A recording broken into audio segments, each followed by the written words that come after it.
Good morning, everyone.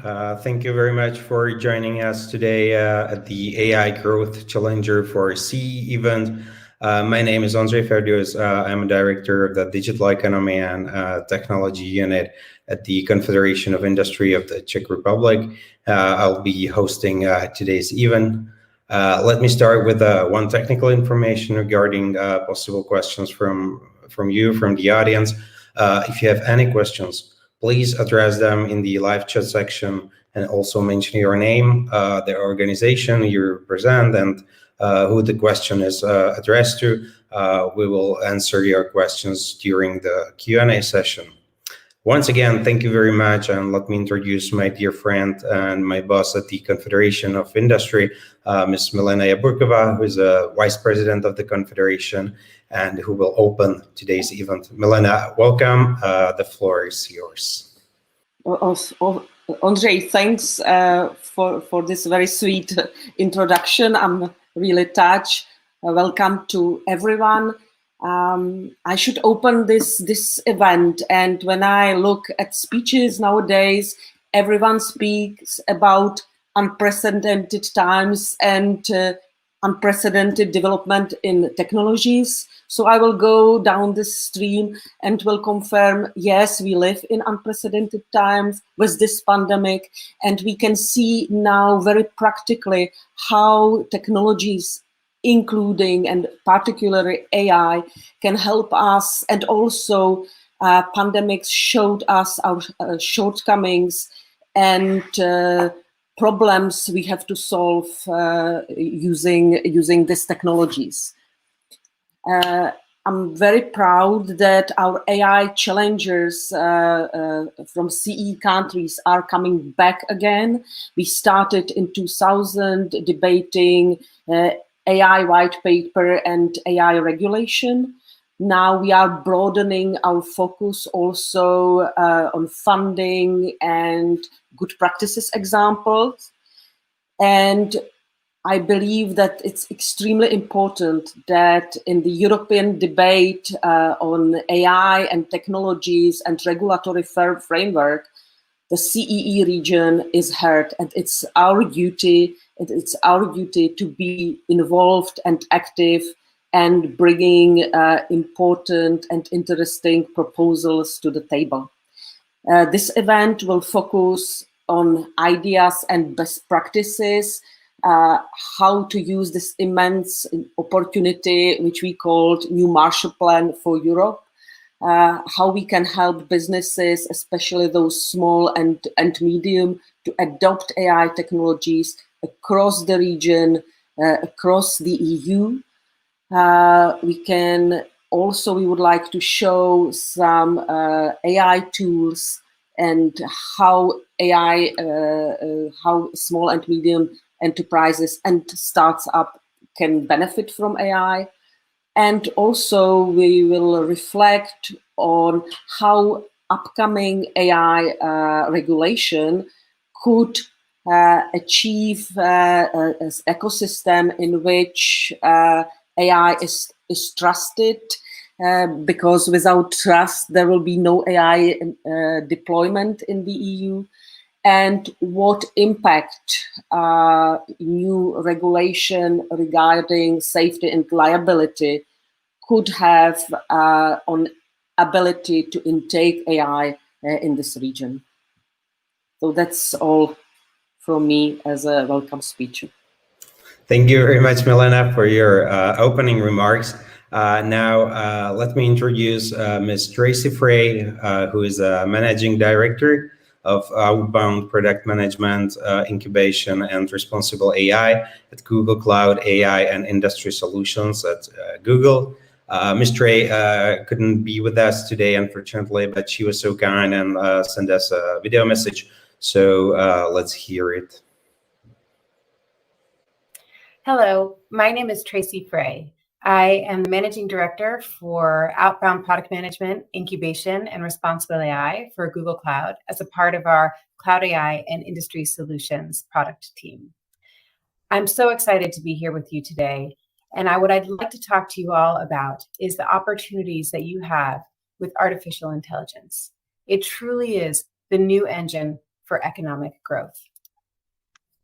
This statement is a prediction. However, I want to root us all in it. In less than 10 years, AI will contribute $13 trillion to global GDP, taking the top spot as the #1 driver of growth. And yet, although we've seen a huge evolution in overall adoption of AI in the last few years alone, we are still very early in this. Even though we are in the beginning of the rise of artificial intelligence, already people around the world have become everyday AI users. Soon, just like the adoption of the internet was decades ago, technology that isn't AI enabled will feel like something is missing. Think of technologies that we didn't have 10 years ago. Direct payment applications like Venmo, virtual home assistants, the ability to search through our digital photographs with incredible speed. Our reliance on AI has already begun and will only become more pronounced. Over this next decade, we will see incredible adoption, innovation, and a flood into the AI workforce. The impact will be felt across the globe, and AI is positioned to boost economies everywhere. The reality is every time these numbers are updated, they go up. And now is the time to grab this opportunity. And for you in Central and Eastern Europe, the opportunities before you are tremendous. According to McKinsey, by the beginning of 2020, CEE had already become the growth engine of Europe. Of the 12 EU members that grew their GDP by 3 percentage points or more in 2018, 9 were from this region. Looking even farther back and narrowing the focus on the digital economy, since 2012 and until 2016, the region's combined digital economy grew by 6.2 percentage points each year. For context, this was twice as fast as the 5 largest EU members. Think about some of these incredible statements about your region. 200 billion euros of additional GDP by 2025, 30,000 startups and growing, a set of already flourishing and globally successful companies. And yet, while the pandemic has been and continues to be an extreme hardship, through this experience, we've seen that there are steps that we can take in the physical world to cope with the virus. Similarly, the online world has become a way for us to continue working, engaging with friends and families, and learning during this lockdown. As a result, the use of technology in CEE has leapt forward 3 to 4 years in 3 to 4 months. There are 12 million new users of online services, and that's a 15 percentage point increase over the number of users in CEE at the beginning of the pandemic. The potential of CEE digital economy is before you, and you are well positioned to realize it. CEE has significant STEM and ICT talent pool with over 230 graduates in these subjects last year, twice as many as the entire Northern Europe. The European Union has established a recovery fund worth 390 billion euros to support post-COVID-19 economic recovery. All of this combined give your region a unique opportunity to address the challenges across a range of areas, including competitiveness, productivity, education, and digital skills. And remember, since AI is predicted to be the #1 driver of global GDP, investing in development and application of these powerful advanced technologies can help you future-proof your efforts.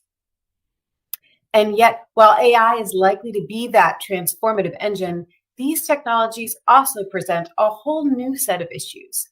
People have been talking about a growing reaction to some of the unanticipated and undesired effects of tech innovation.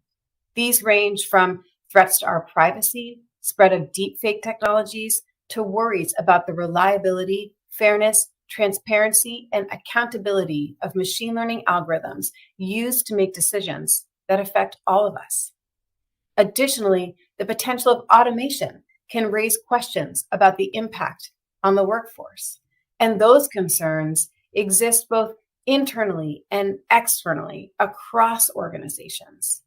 Addressing these questions upfront and by design can help ensure smoother, happier, and more sustainable and successful implementations of AI. I'm thrilled to see this growing conversation around ethics and principle development across this still nascent market, because we rely on technological innovation to help us live happier and healthier lives. The opportunity is incredible, and what comes with it is a deep responsibility to get it right. To put this rapid evolution into context, prior to 2012, AI results closely tracked Moore's law, with compute doubling every 2 years. Post-2012, compute has been doubling every 3 to 4 months. For example, as in this example here, vision AI has gotten more accurate and more powerful. Take a look at the error progression rate here from 2011 to 2020. And while this is undoubtedly good news for innovation, it also requires more care and attention from a responsibility standpoint. And this is very much why responsible AI is important from day one. A more accurate and powerful vision AI technology, when used in a harmful way, can lead to harmful and intentional misuse, unintentional failure modes, loss of personal privacy, contributing to severe real-life consequences for individuals, all at incredible speed and scale. At the end of the day, there are a lot of reasons why ethics and responsibility are important, not the least of which because it's the right thing to do. But also, this is what makes AI successful. Building responsibility into any AI deployment is what will build trust with our communities.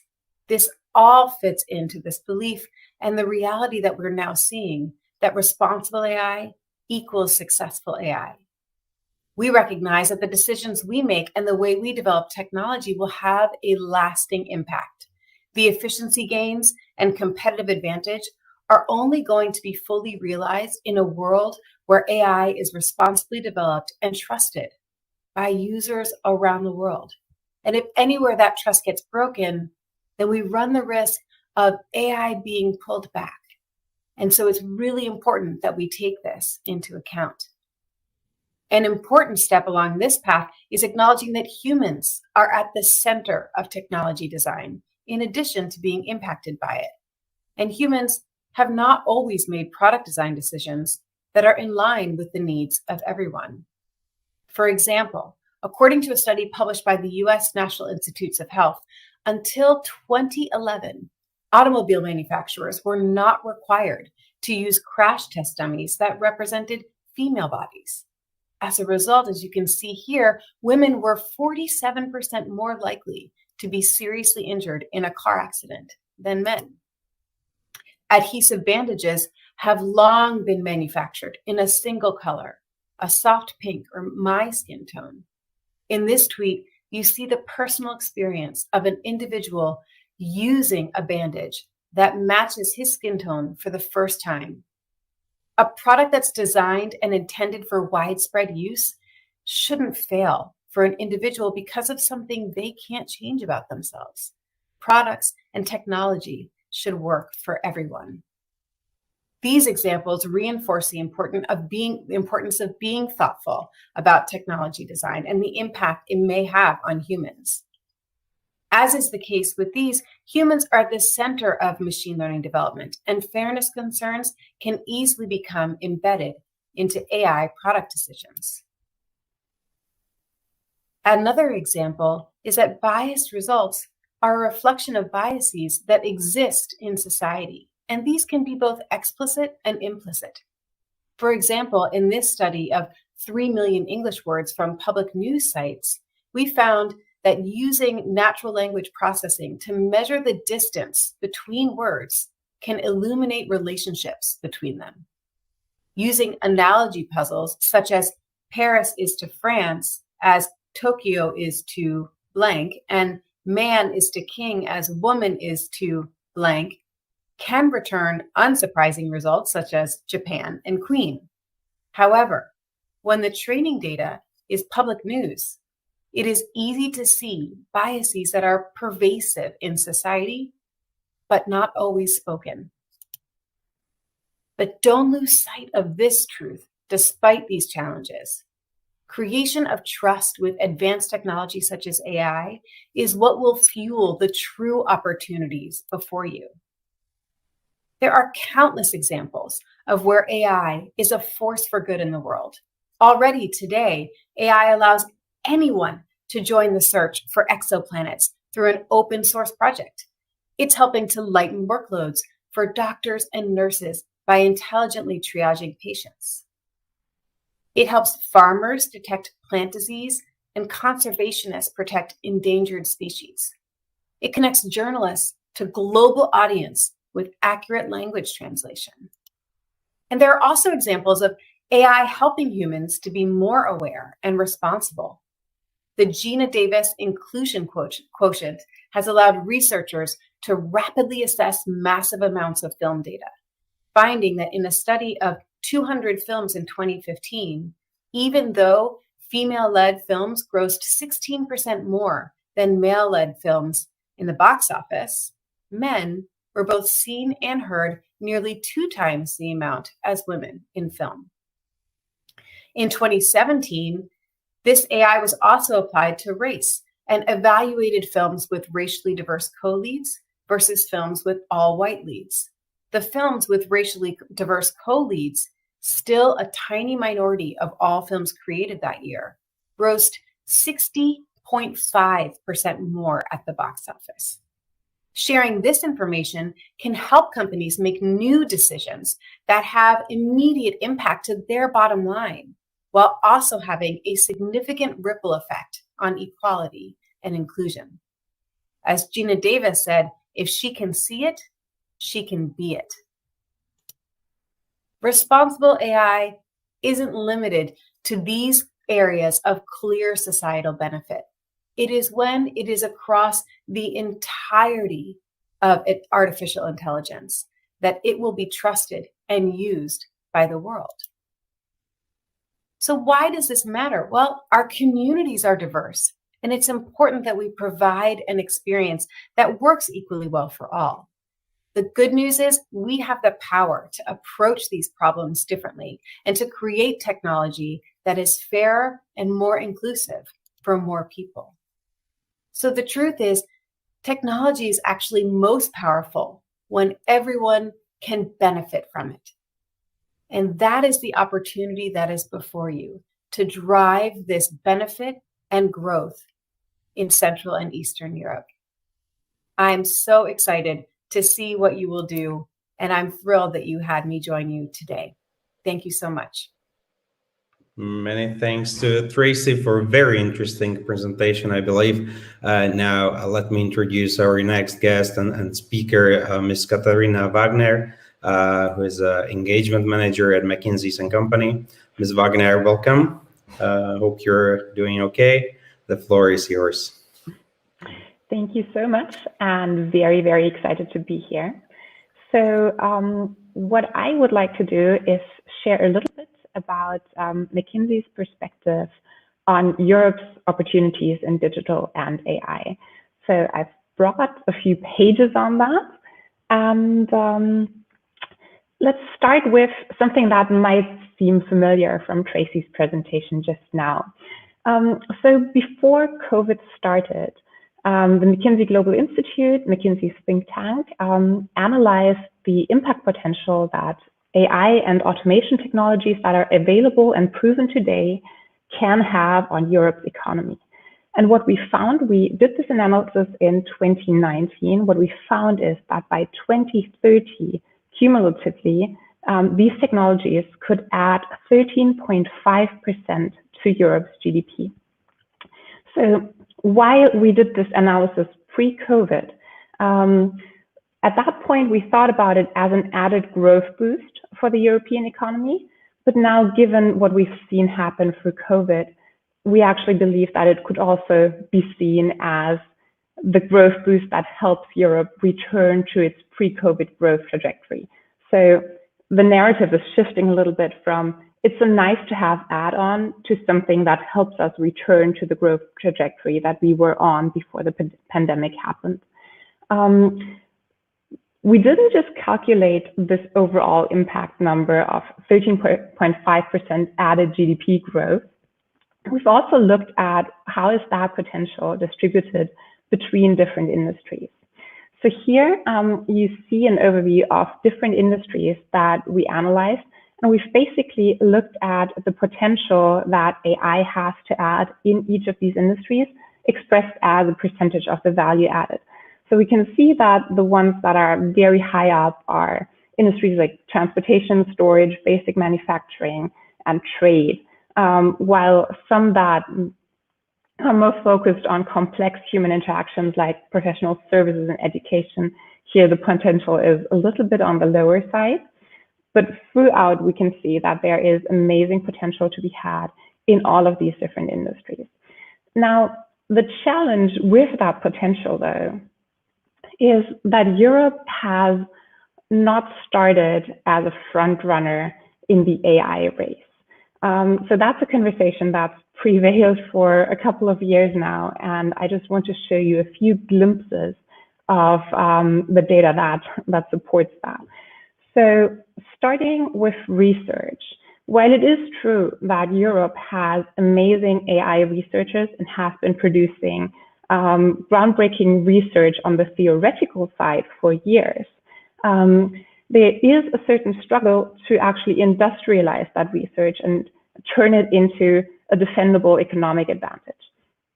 So what we've looked at here is patents that are registered by patent owners either based in the US or in Europe. And what we can see here is that the overwhelming majority, especially when we look at artificial intelligence, is based in the US. So more than a 2-to-1 ratio here.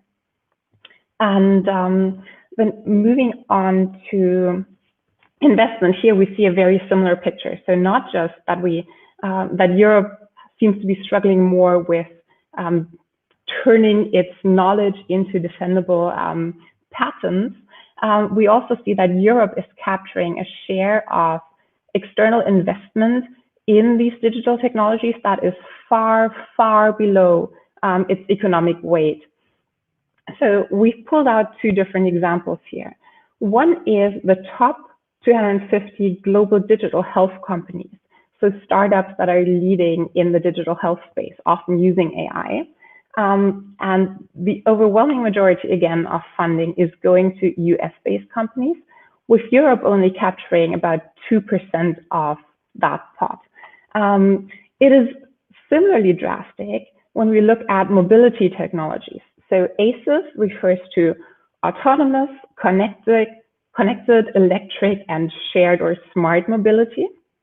And all these different key technology trends that are going to shape how we experience mobility in the future are again heavily funded, or funding for that goes heavily to the US and to China, with the European Union only capturing about 5% of that funding. And the picture doesn't change much when you look at skills. So skills are going to be critical for us to really make use of the potential that's in digital and AI technologies. And we see that even before we look at the added demand that is going to come from widespread adoption of AI applications, we already have an excess demand for skills such as social and emotional knowledge, advanced cognitive skills, and technology skills. So these are the white bars you see in the chart. If we add on the projection that we have for AI adoption in Europe, specifically in this case in Sweden, we see that this excess demand is going to increase even more. And unless Europe finds a way of fulfilling that excess demand, of course, adoption will be more difficult. The final challenge that I want to point out for Europe is on deployment. So Europe's economy is heavily characterized by small and medium-sized enterprises. They make up 99% of European businesses, and they, for example, employ about 2 in 3 Europeans. The challenge here is that, as the right part of the chart shows, they tend to adopt new technologies more slowly than larger enterprises. So helping these small and medium-sized enterprises adopt AI technologies is going to be a challenge, but a challenge that can help us make the most out of the potential AI has to offer. So what I've shared with you so far has seemed all a little bit doom and gloom, but indeed Europe has started rising to that challenge. And I will now share a couple of opportunity areas that we see for Europe to act on to make that transition to AI more easy and to really facilitate the uptake. So let's look at this. Again, on the left side, you see the huge potential that these technologies do have to offer. And in terms of opportunities for action, we've structured them into 3 different areas. So the first one is setting the rules of the game. We've already heard about AI regulation. The second element is input factors. So you can think of these as the different elements that someone who wants to either develop AI applications or deploy them in their business will need to have to make that work. And this starts from having the right research in place to develop the best solutions, then having suitable investment vehicles that can help us find the funding to either develop or deploy them, having the appropriate infrastructure, for example, when we think of 5G connectivity and data infrastructures that allow us to share data across Europe. And finally, having the skills in place. We've already spoken about that. And then there is a third category of action areas that we've identified. We've called these success factors because they can make the difference between good and great in terms of AI adoption. So here we're talking about ecosystems, making sure that the different companies that are exploring AI adoption are connected to each other, are able to connect to research, are able to connect to suppliers, and so on. Communicating actively. So what we've seen is that a lot of European citizens tend to be skeptical about AI use for exactly the reasons that Tracy has outlined before. There are risks if AI is used inappropriately. So communicating actively about what is the potential, but also what are the risks and how are we going to address them is critical to ensure that there is acceptance and that there is informed acceptance. And finally, incentives. Here we are talking about how the current rules are being structured and the incentives that are resulting from that. So to give you one example here, looking at teleconsultations and telemedicine, everything that has to do with connected and smart, often AI-driven medicine, has seen a huge uptake during the pandemic.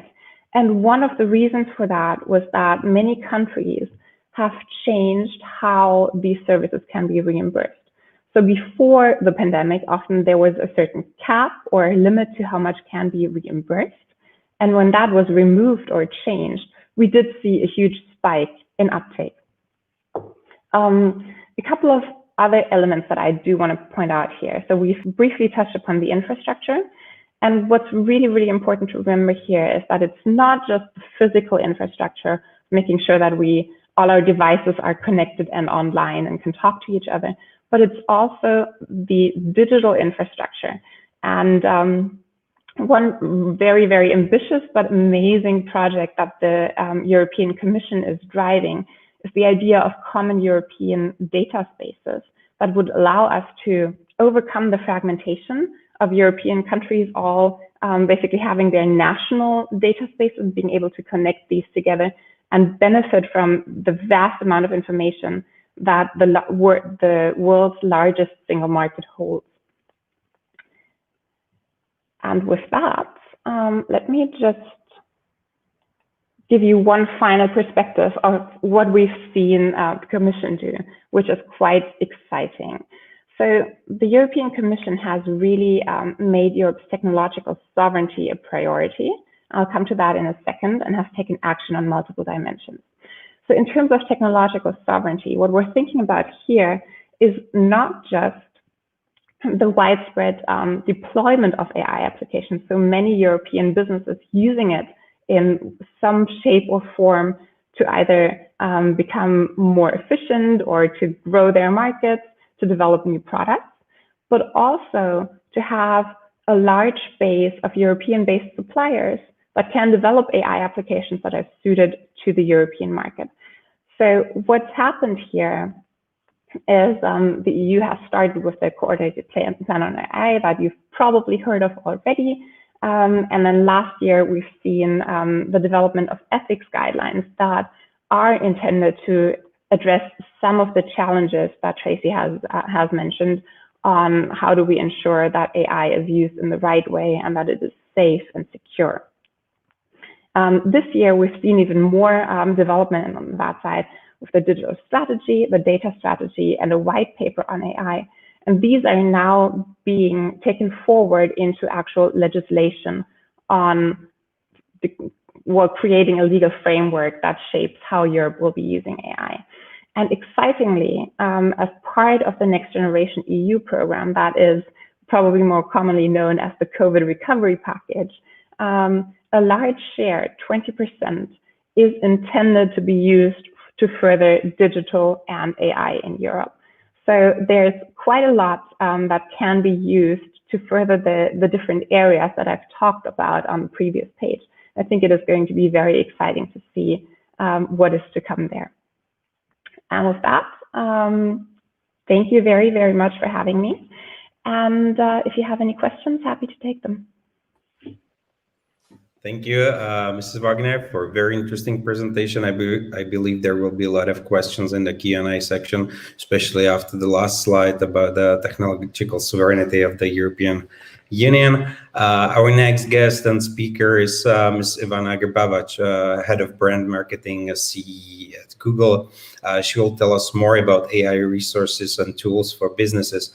Welcome, Ms. Grbavac. Before you start, I would like to ask you if you have any comments on previous two very interesting presentations. So we've just heard. What do you find most interesting? What will stick with you the most? And maybe if you have some comments on the especially on the last presentation and the technological sovereignty of the European Union, if it's needed. And yeah. Thank you. Absolutely. Hi, Andre. Thank you very much for the warm welcome. I'm very excited to be here. I'm actually a bit sad this can't be in person, but still, this is a great opportunity for us to come together. I think I have three main takeaways. The first one is the vast responsibility we all have, especially a company as Google, to build technology and AI that works for everyone. The second takeaway from Katarina's presentation is the immense opportunity that we have right now to use this and to actually get ahead of the game. And I believe the third takeaway I have, and I will speak a bit more about that, is that the important time to start is actually now. So to get ahead of the curve and to use the exponential potential this technology has. And I think we have the right people in the room and looking forward to that. I hope this answers your question. Yeah, thank you very much. And the floor is yours for your presentation. Absolutely. Thank you so much. So again, I'm really happy to be here with you. My name is Ivana. I take care of Google's brand and reputation marketing in Central Eastern Europe. So in essence, what my team does is develops tools, resources, and trainings for companies and individuals to make use of technology and the opportunity that comes with technology. Today, I'll talk about resources and tools for businesses. So a bit of a, let's say, practical angle. I encourage you to ask any questions you might have, and let's get right to it. So as Tracy already mentioned, Central and Eastern Europe has an immense opportunity in digitization as the region of digital challengers. So this is no news to everyone. Digital has also proven to be a lifeline in the lockdown and in the crisis for many, emphasizing the importance of technology in today's unpredictable world. COVID has also accelerated many aspects of digitization. So something that would have taken 10 years has taken a couple of weeks or months to happen. So many people went online for the first time. Many industries or sectors transformed in a matter of days or weeks. So let's take, for example, education, which went online in just a matter of days. So the pace of change is staggering, and the opportunity that comes with it is staggering. The acceleration of a digital and tech-driven economy could be the key to post-pandemic growth as well in the region, in Europe and beyond. We in Central Eastern Europe have many unique conditions to grab this opportunity, but also some potential challenges to have in mind.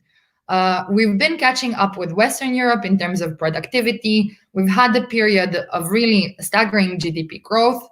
We have a very strong talent pool in the region, track record of success stories in terms of startups. But our businesses, as also mentioned, are still lagging behind in digitization.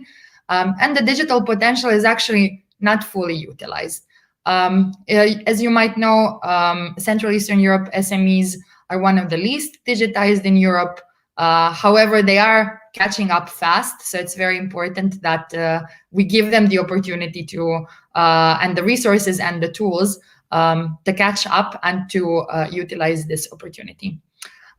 We at Google believe that AI can play a key part to boost further productivity and growth in recent years. There is obvious and previously mentioned evidence that both digitization and automation are related to stronger productivity and therefore GDP growth.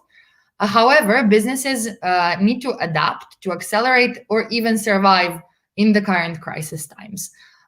So simply put, businesses need to adjust their business models because in the new normal, it might not be sufficient to operate as beforehand. They need to adopt flexible working operating models, for example, remote work.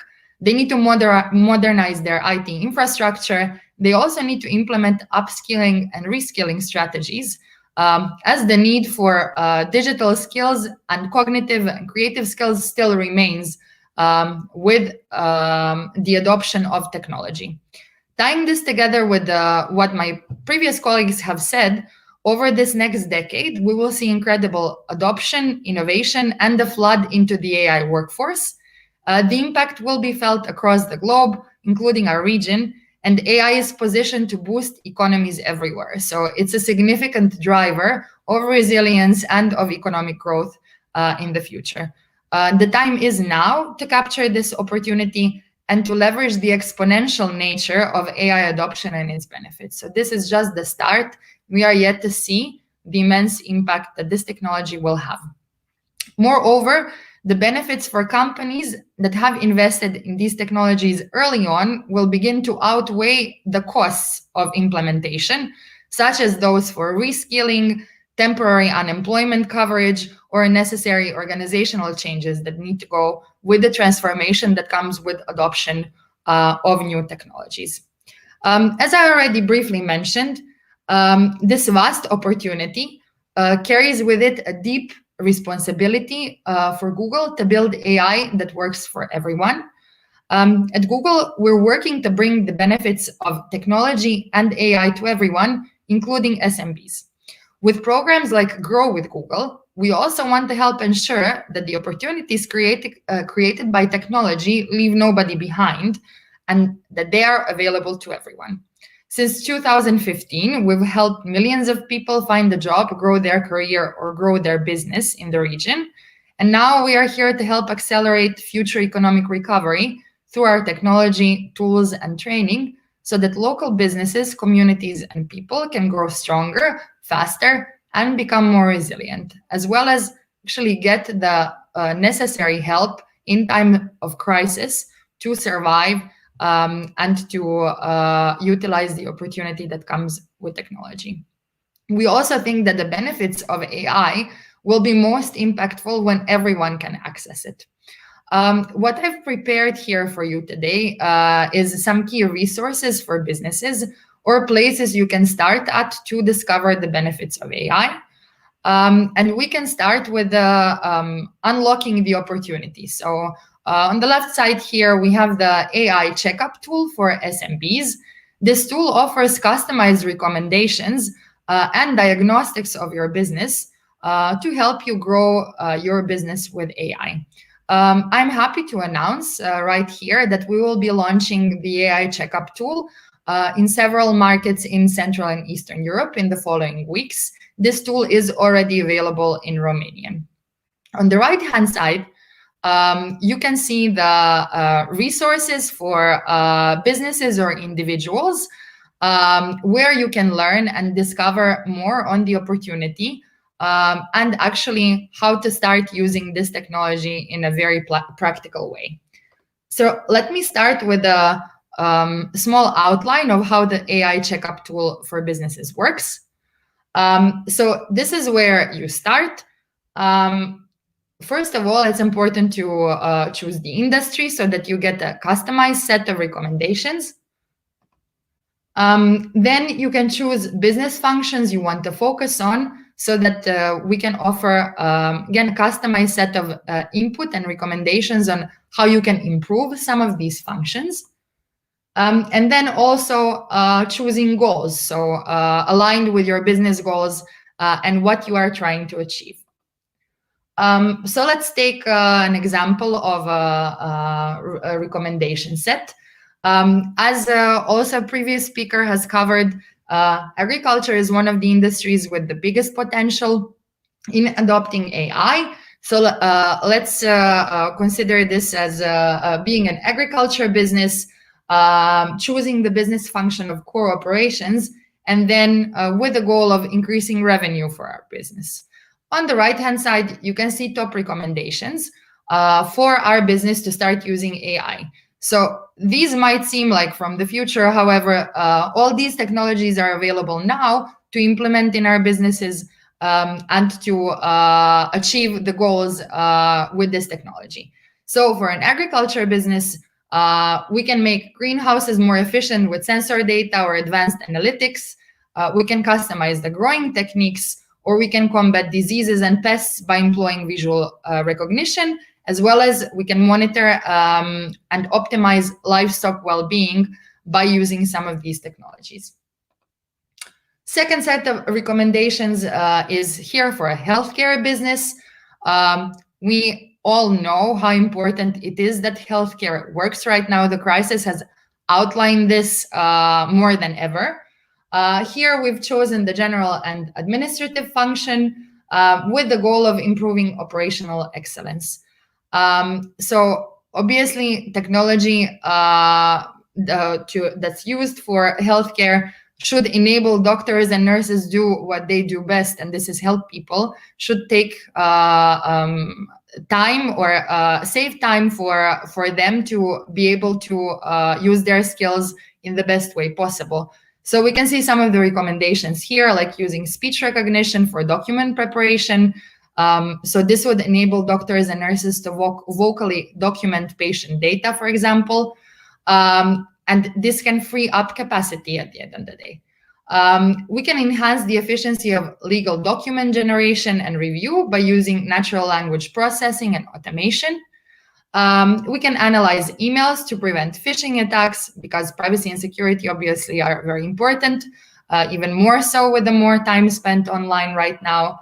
And then we can automate procurement contract management by using semantic text analytics. So I hope these simple examples depict in the right way how we can think about practical applications of AI for businesses. I'll also try to outline some of the learning resources on Grow with Google we have for AI for a wide variety of applications and audiences. So this can be used by businesses, startups, developers, or anyone who wants to actually make sense of artificial intelligence. So the first resource I want to outline is the Alphabet Guide, offering a series of simple and bite-sized explainers to help everyone understand what AI is, how it works, and how it's changing the world around us. This resource is already available in a couple of languages in our region, and we're hoping to bring it to more. Then the second set of resources is the AI courses for beginners. We currently offer 3 as part of the Grow with Google offering on our Digital Garage online learning platforms. So one is understanding the basics of machine learning. Second one is Elements of AI, which is a free online course for everyone interested in AI. Actually, most recently launched in Croatian, I believe last week, and this is where I am based. And then the third thing is Machine Learning Crash Course, which is Google's fast-paced practical introduction to machine learning and its practices. And the last thing I want to share is the AI Google resource, which offers a variety of input on how Google approaches AI, what we find important in terms of responsibilities, wide variety of research open for everyone, education and tools, as well as the most recent news that we have in terms of this area. So also, if we go to education, based on who we are and what we are looking for, so if we're just curious, a researcher, or even a software engineer or a student, we can look up guides, overviews, podcasts, or interactive content to understand AI better and to find some practical applications for our business or for what we're looking for. So with this, I want to thank you for being here with me today and for being so attentive to what I've shared. And I think Andre is joining us back. Thank you very much for these practical examples. Now, I would like to invite also Milena and Ms. Wagner to come back on stage, and we can start with the Q&A session. I believe we have one question in the comment section from YouTube. So let's start with that one, and then I believe Milena has a question for Katharina. So, and please, the audience, if you have any questions, share it with us in the comment section. So Marius Bostan, our fellow AI challenger, is asking what are the quick ways to adopt AI in the companies, given that they don't have AI experts inside. Could low-code or no-code platforms be a solution? I believe this is a question for Ivana, since he was asking during your presentation. So may I ask? Thank you. I can take this as the first one. So let me just once again read out the question so to see quick ways to adopt AI in companies. So actually, it's a great point on AI experts. So skills and expertise are a very important thing to note. However, this technology is already available. There are, let's say, basic or simple ways to start adopting this. I think cloud computing in a way is one because it has several components that you can use to enable collaboration, to make processes more efficient or automated, etc. I think if you don't have experts within your organization, then we are able to find experts outside of it. In the region, we work with a lot of agencies and partners that offer not only cloud computing services, but any type of consultational services and implementation services that can help your business get on the right track. And we've seen really numerous examples of this happening and adoption of this technology, although it's just the start. And so globally, we even have case studies of farmers using AI to automate cucumber farming. Obviously, startups using AI technologies, many of them being in our region and very advanced. But yeah, there are quick ways to adopt AI, starting from simple things like processes or adoption of collaboration tools and cloud computing. And actually, as part of my team's responsibilities, We work not only for the region, but also with regions like Northern Europe, where we develop tools and applicational trainings for businesses to, and specifically SMBs to take on.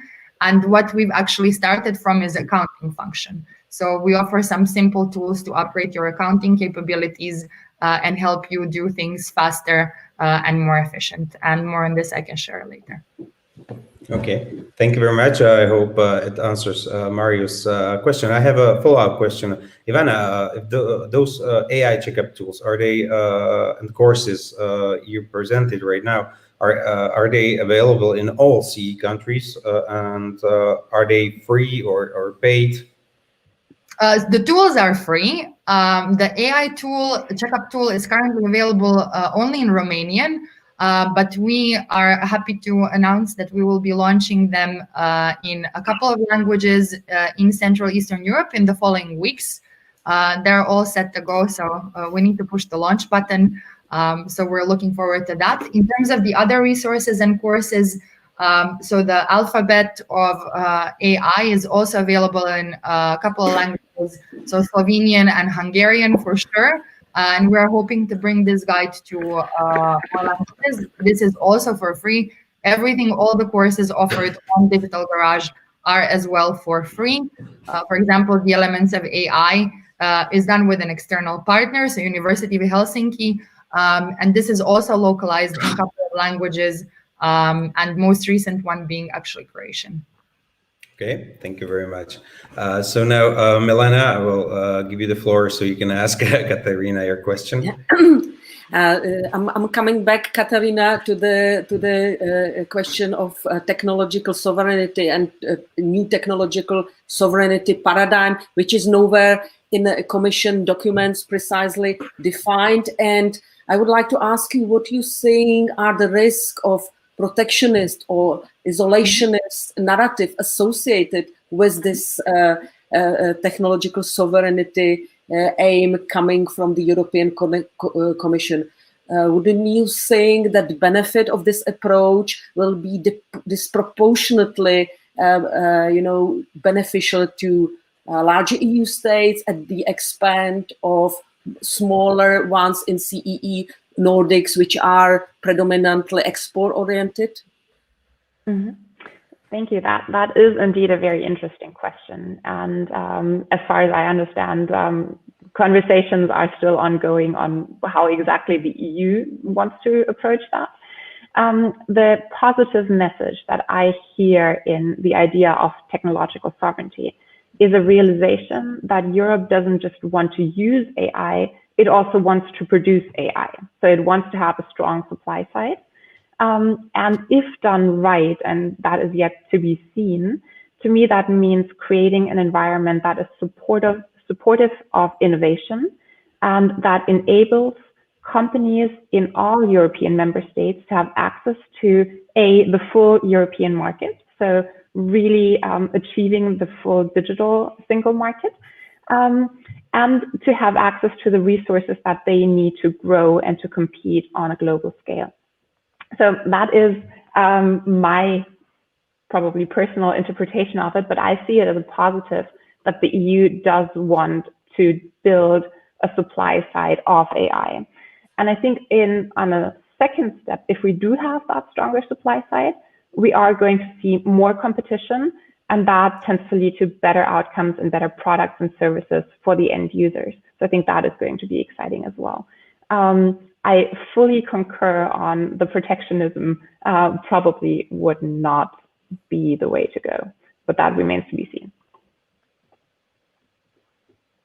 Thank you very much. I would just like to ask if benefits of this approach, wouldn't they be disproportionately beneficial to larger EU member states at the expense of smaller ones in CEE and the Nordic countries and others?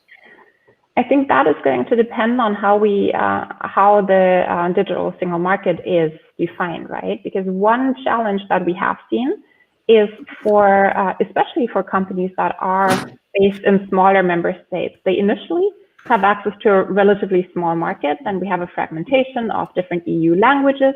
different regulatory processes. So when you are in a small country, you start with a smaller market and then you have to go through all the regulatory processes like 27 times to have access to the full market.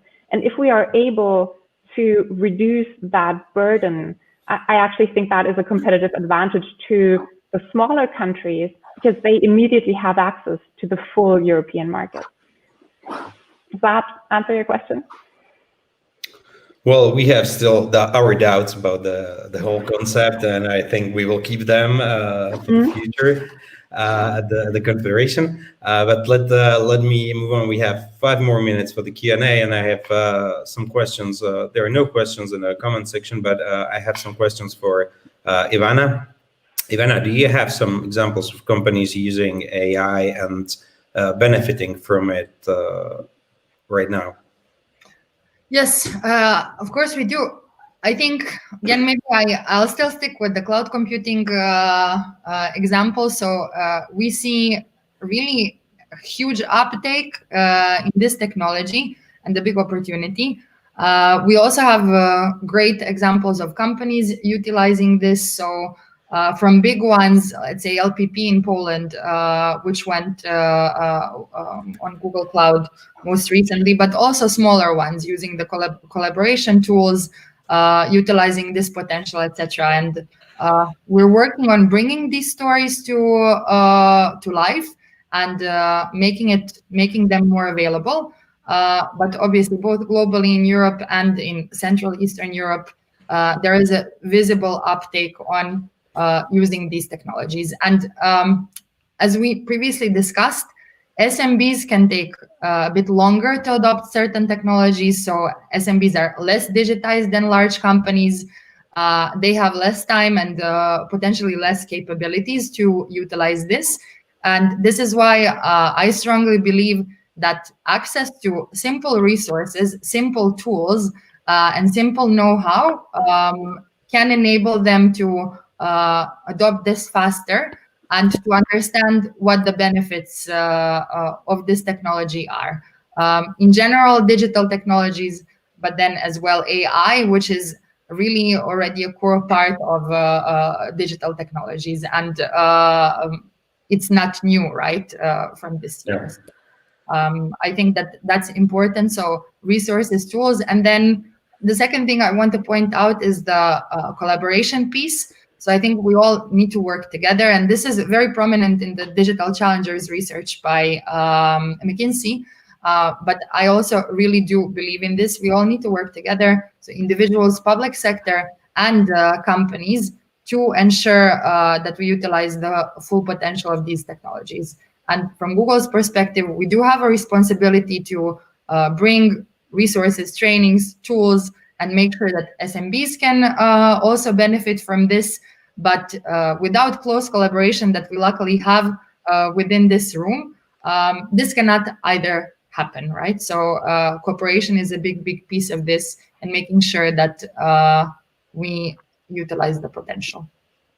Okay, thank you very much. I want a really quick follow-up because we have only 2 minutes, and I have another question for Katarina. Is there a specific industry where it's easiest to start with the implementation or using of AI? So yeah, I would maybe reverse it a bit and say that there are industries with different levels of potential. Like we've seen, so let's say manufacturing having a larger amount of potential, construction, agriculture, etc. But then there might be industries where potentially it's a bit more difficult to start, or it has way more implications that still need to be solved. And then all the framework around this, having the right research, having the right legislation, having the right ecosystem as well, so the cooperation piece play a part with this. So I think the tools and technology available are essentially same or similar to each industry with different applications, but then the potential in some industries might be bigger. So using a very logical concept, it's good to focus on those as well. But I also need to stress that the potential exists everywhere across the board, right? And maybe Katarina, you can comment on this as I was referring to. I'm really sorry, ladies, because we're out of time. I would like to thank you for a very interesting first part of our event. I believe we all have gathered lots of new useful information. We have lots of things to think about, and now we have a 10-minute break ahead of us. During these 10 minutes, let me invite you all to explore the Google virtual booth and discover through a short walk one of Google's views on artificial intelligence. So we will be back at 10 minutes after 10. Thank you very much.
Welcome back. Hope you all enjoyed the virtual booth.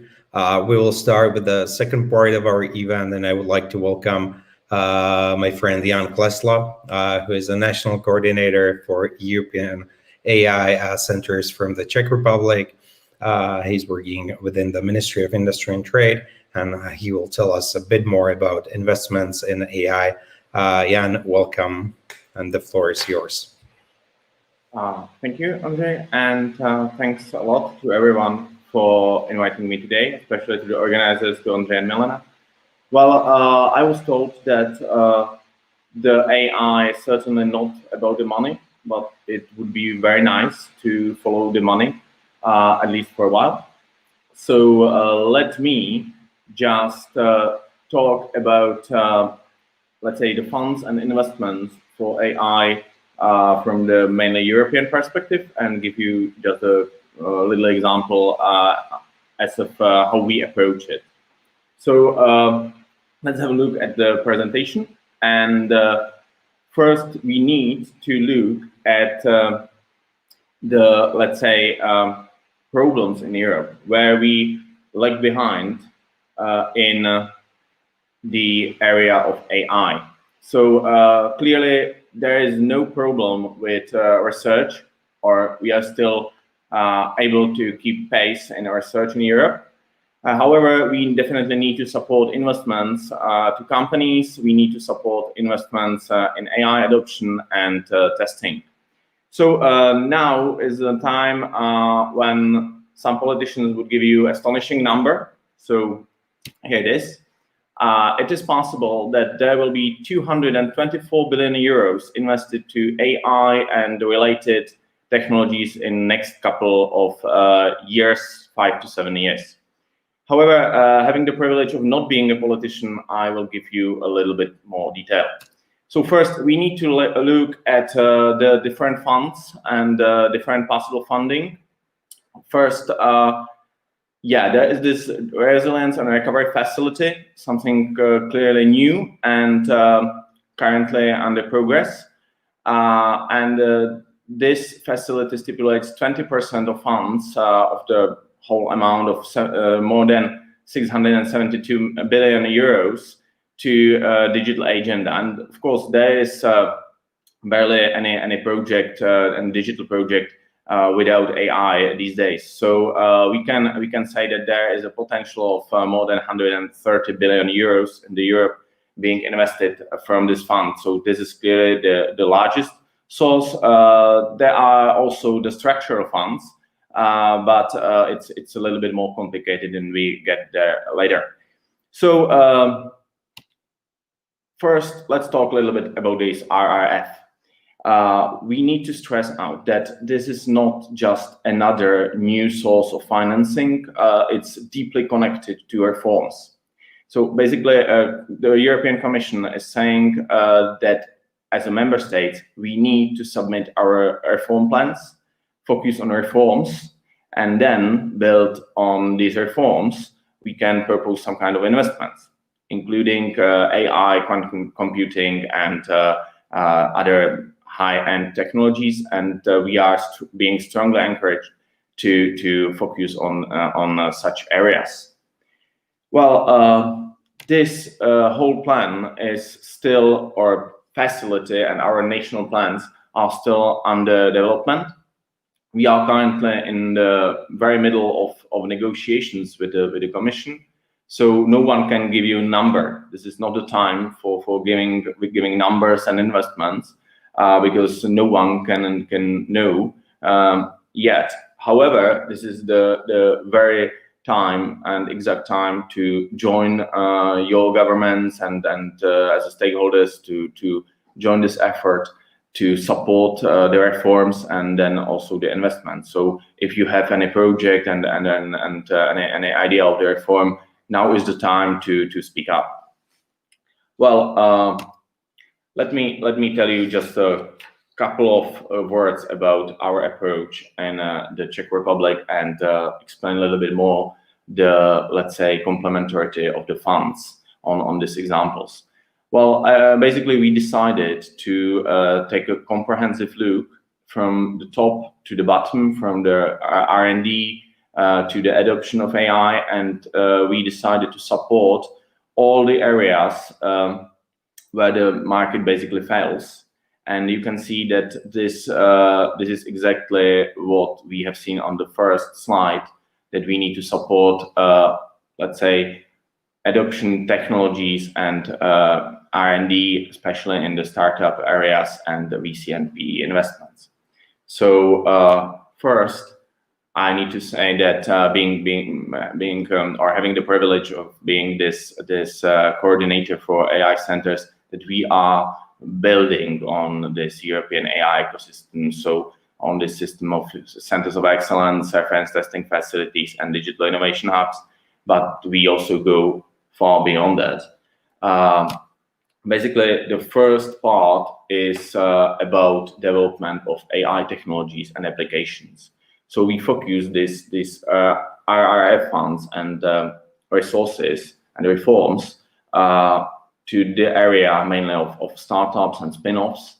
And there are complementary funds like mainly Horizon Europe. So this is basically focused on the very R&D, and also the structural funds and national sources. Well, let me give you one concrete example of the so-called tech transfer fund, and well, maybe this complementarity will be a little bit more clear. Well, this is basically a project of or pilot project of technology transfer fund that will be established by our European Center of Excellence in AI, by the consortium of universities, and in cooperation with the European Investment Fund. And this tech transfer fund shall solve the main problem of technology transfer, and I believe we are not the only country that is struggling with this issue. So the RRF will focus on the solving of this problem, will fund the pilot project. Then there will be the next steps. This fund will be applicated to other areas such as biotech, and this will be supported from structural funds, national funds, etc. So in the beginning, there is this horizon focused on R&D. We use RRF to solve the problem, and then we will use the other funds and other sources to commercialize the technologies further.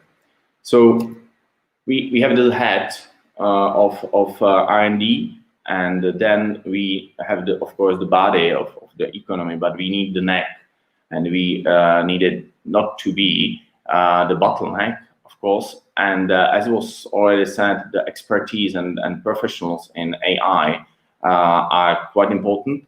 And this whole chapter, the so-called soft infrastructure, is about exactly this area.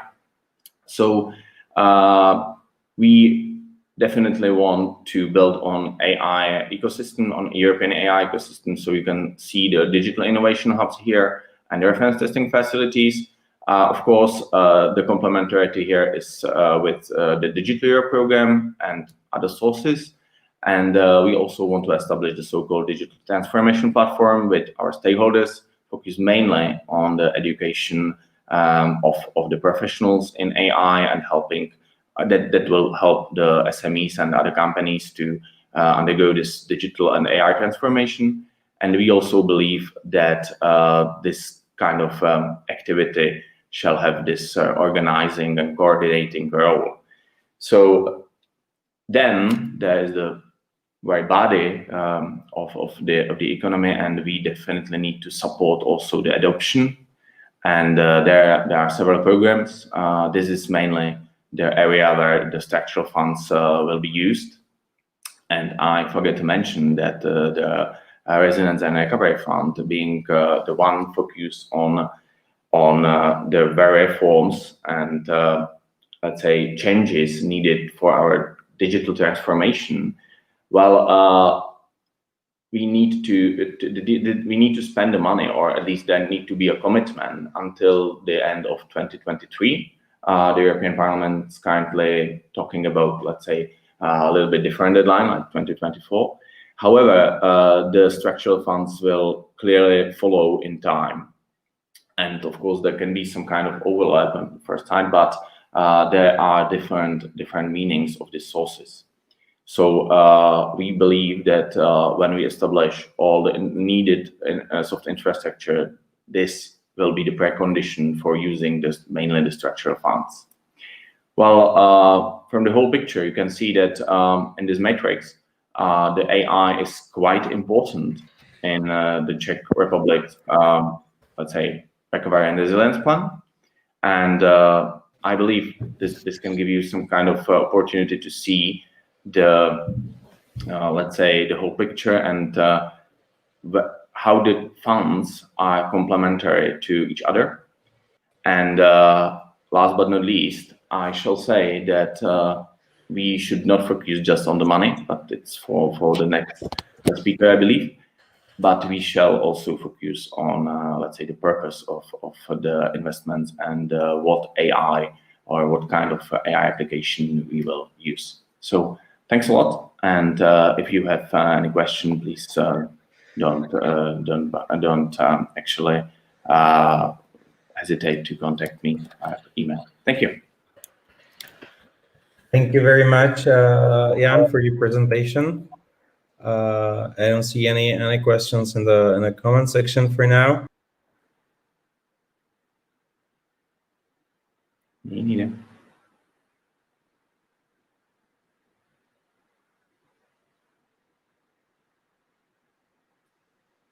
Okay, I'm sorry, some technical difficulties. Thank you very much. Last but not least, before panel discussion, let's hear some insight into the upcoming EU AI regulation from Patrick Grant, who is an expert and advisor at Business Europe. Patrick, great to have you with us today. Welcome, and I'm looking forward for your insight. Thanks very much. Good morning, everyone, wherever you are, and thanks for inviting Business Europe today to come and speak on this critical topic. I don't need to tell you that artificial intelligence is clearly a key enabler to improve European economic growth and our societies as well. It's really crucial to say at this stage that we're in a global race for AI, and whoever is going to win that global race is going to reap the rewards in terms of geopolitics. So this is kind of the long-term goal, of course, of leading in AI, and that means bringing the most beneficial AI forward to society and the economy, and also rolling it out, of course, to as many people as fast as possible in different, instances of society, whether it's improving resource efficiency for climate change or improving transport infrastructure. AI will impact many different facets of our society, and leading in those, of course, will make Europe a stronger place to do business and then, of course, influence the rest of the world. That's the long term. In terms of the short term, we've seen artificial intelligence, of course, already used for many years. At the moment, throughout this COVID-19 pandemic, we see artificial intelligence being used in the healthcare sector to screen patients much more efficiently, to track people's movements, of course, and to also predict where these peaks are happening of the disease. And also they've been used by healthcare professionals to ensure that they're in that humans essentially being used in the right place at the right time. So artificial intelligence is taking away more menial administrative tasks to ensure that humans are really best placed to offer everything that they do great. So, making really critical judgment calls, being creative, being entrepreneurial. And so artificial intelligence is kind of a tool that's being used to take away these more menial tasks that actually machines do better anyway. The discussion of artificial intelligence and policy is quite a new thing, I would say, in the world. Europe wants to be the first place that has its first legal regulation specifically on AI. I believe you can put your finger on a report that was done by an MEP called Madi Delvaux in 2017 to see the first beginning of this discussion here in Brussels on AI and policy. The report, I went back to it, obviously, to study up for this, and looking at the report, you can see that actually a number of things that are discussed in there, like liability, human interaction with AI, opacity of AI, they're the same things that we're still discussing today. The only difference is that report was extremely negative and saw artificial intelligence through this negative lens, that essentially, if it's not going to be tamed, then it's going to, run out of control, and it's something that humans need to be involved in at every step of the way if we are ever to survive artificial intelligence. Now, I think we've come a long way since that discussion. In 2018, the Commission brought forward a coordination action plan, which basically encouraged member states at the time that didn't have national action plans and weren't spending public funding on AI research and rollout, begin doing so. And I think that was the first moment when business really started getting involved in the discussion on policy and AI after these two reports. And they saw that this Commission report really recognized that Europe needs to stick together if it's ever going to compete with the likes of USA and China. Of course, USA having a model which is pretty open to innovation and allows the market to research and develop, and then it will come later on if there are societal issues with that and try and patch them up.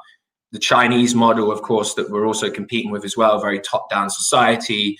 We're going to put a lot of money into it, but we're going to tell you exactly how you're making the AI and what you're going to be using it for. Europe, obviously, within that, sees itself of taking a third way, which is, of course, as everyone knows, through encouraging this trust. And it believes that essentially, if Europe can be a place of trusted AI, that in the end, our consumers are the same as everybody else in the world. And so Europe will be in a stronger place, and consumers elsewhere will, of course, want to buy trusted artificial intelligence. So that was the beginning of the discussion. The Commission around that time set up this high-level stakeholder group as well, which brought businesses, academics, and other societal stakeholders in, labor organizations, consumer organizations. It really brought them together to have discussions on a number of topics to see how are we going to bring this policy of trusted AI forward.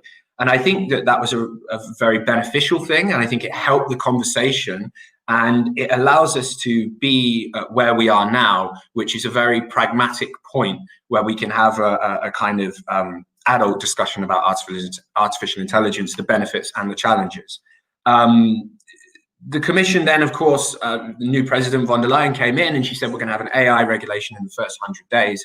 Okay, that didn't happen, but I think the Commission should still be really commended, and I don't think they're commended enough, actually, for instead bringing forward this white paper on AI at the start of the year, which was really a detailed, well-written piece that enabled policymakers and those affected by policy stakeholders like us to be involved in crucial parts of the debate and understand what we're actually talking about here and what we're going for. So that was a really good consultation that began. It's, of course, now finished. We have the Inception Impact Assessment. We have a number of comments from policymakers in public. And of course, the European Parliament did a number of own initiative reports as well around the subject. So I just want to go over where we are now in that discussion, but I think it was important to explain where we've come from, because I think we've come quite a long way. And we're in quite a good place now to have a real debate over what artificial intelligence policy Europe is going to bring forward. The first big theme I want to talk about that should set up the discussions for the panel after this, and the first kind of insight I have, is one of the biggest discussions to begin with will be, how do you define high-risk AI? So the Commission has this idea that we're only going to legislate for high-risk AI. We're only going to look at what's coming in the next, say, 5-10 years, so that we don't kind of hamper innovation, and we only legislate for the big societal problems. Now, looking at the consultation, 42% of people agreed with that approach, but 30% are still asking for more. So I think it's going to be interesting to see the debate as we get closer to the proposal to how high or low is the Commission going to set this bar.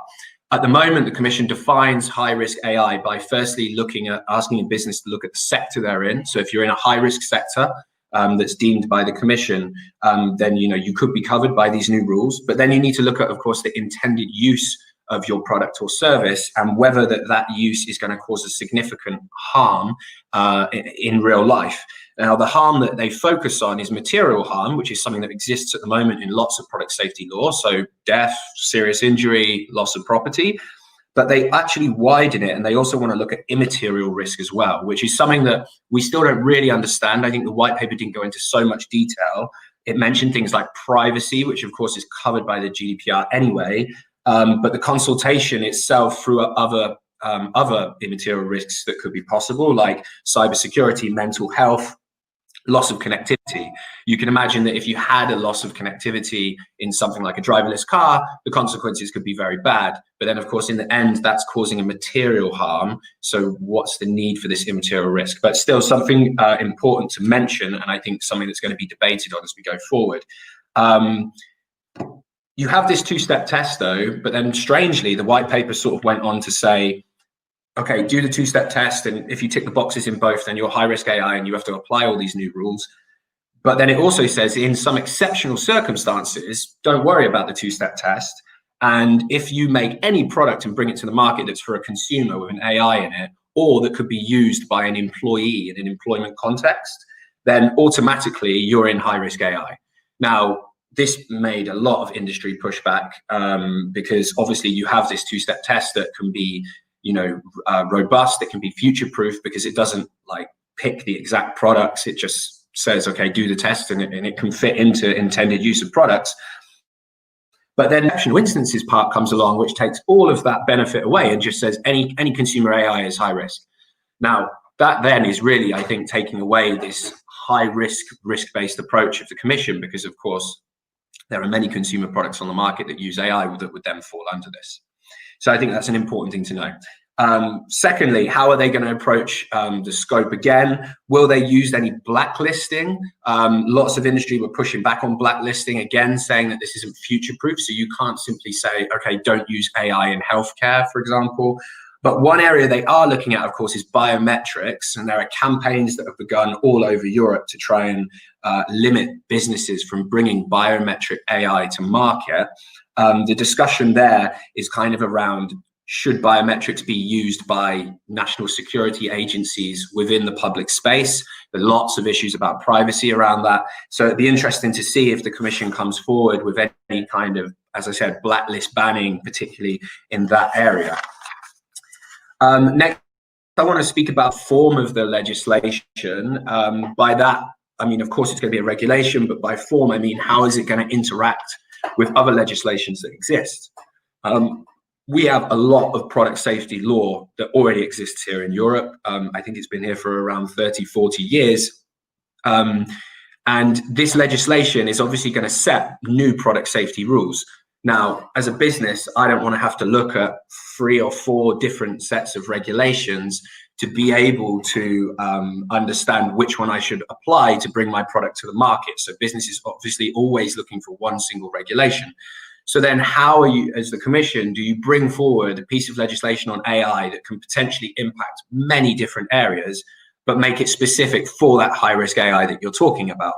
Now, the Commission in public say a lot, we're only legislating for legal gaps. That's what we're looking for, which I believe is true, of course. I mean, they've also announced things like they're going to revise, I think, the medicines, medical devices directive, the machinery directive, low voltage directive, radio equipment directive, which all relates to these separate individual specific product safety rules for separate product areas. And the reason why it's updating something like the machinery directive, for example, is to understand, is this legislation fit for new technologies like AI? So you would imagine if they are moving those pieces separately, that they are going to make sure that, that stays away from this artificial intelligence regulation for high-risk AI, which is going to be used then maybe as some kind of safety net that catches all the AI products on the market that can't be defined within that sector-specific legislation.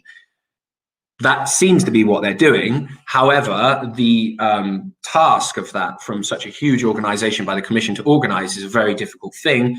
Many different departments are on these separate issues, even within one directorate, let alone if we're speaking across, DG Justice to DG Connect to DG Grow, all having their hand in this development of policy. So that's going to be interesting seeing forward. And I think it's really important for everyone to understand that all these things are going on at the same time, and we need to watch them, because in the end, all of it together will be the AI framework, and it won't be just this high-risk AI legislation. And one really important point here that people need to watch is the Commission has already said that it's going to revise General Product Safety Directive because of new technologies like AI. This directive applies to low-risk products, but not digital products, not AI. It applies to all low-risk products. So we're talking about furniture and stationery and things like this. If they're updating that for AI, then you kind of ask yourself, what is this risk-based approach from the Commission then? Because we have a high-risk AI, we have all this sector-specific high-risk AI, but then also we're going to update the GPSD anyway for low-risk AI. So in the end, we're updating everything for AI. So, and we're legislating AI everywhere. So that's something really important to watch going forward, I think. Going into the actual requirements of businesses, briefly, I just want to raise the issue of opacity in AI, which I think by the consultation, 78% of respondents said is a problem. So this is about lack of transparency of decision-making of AI.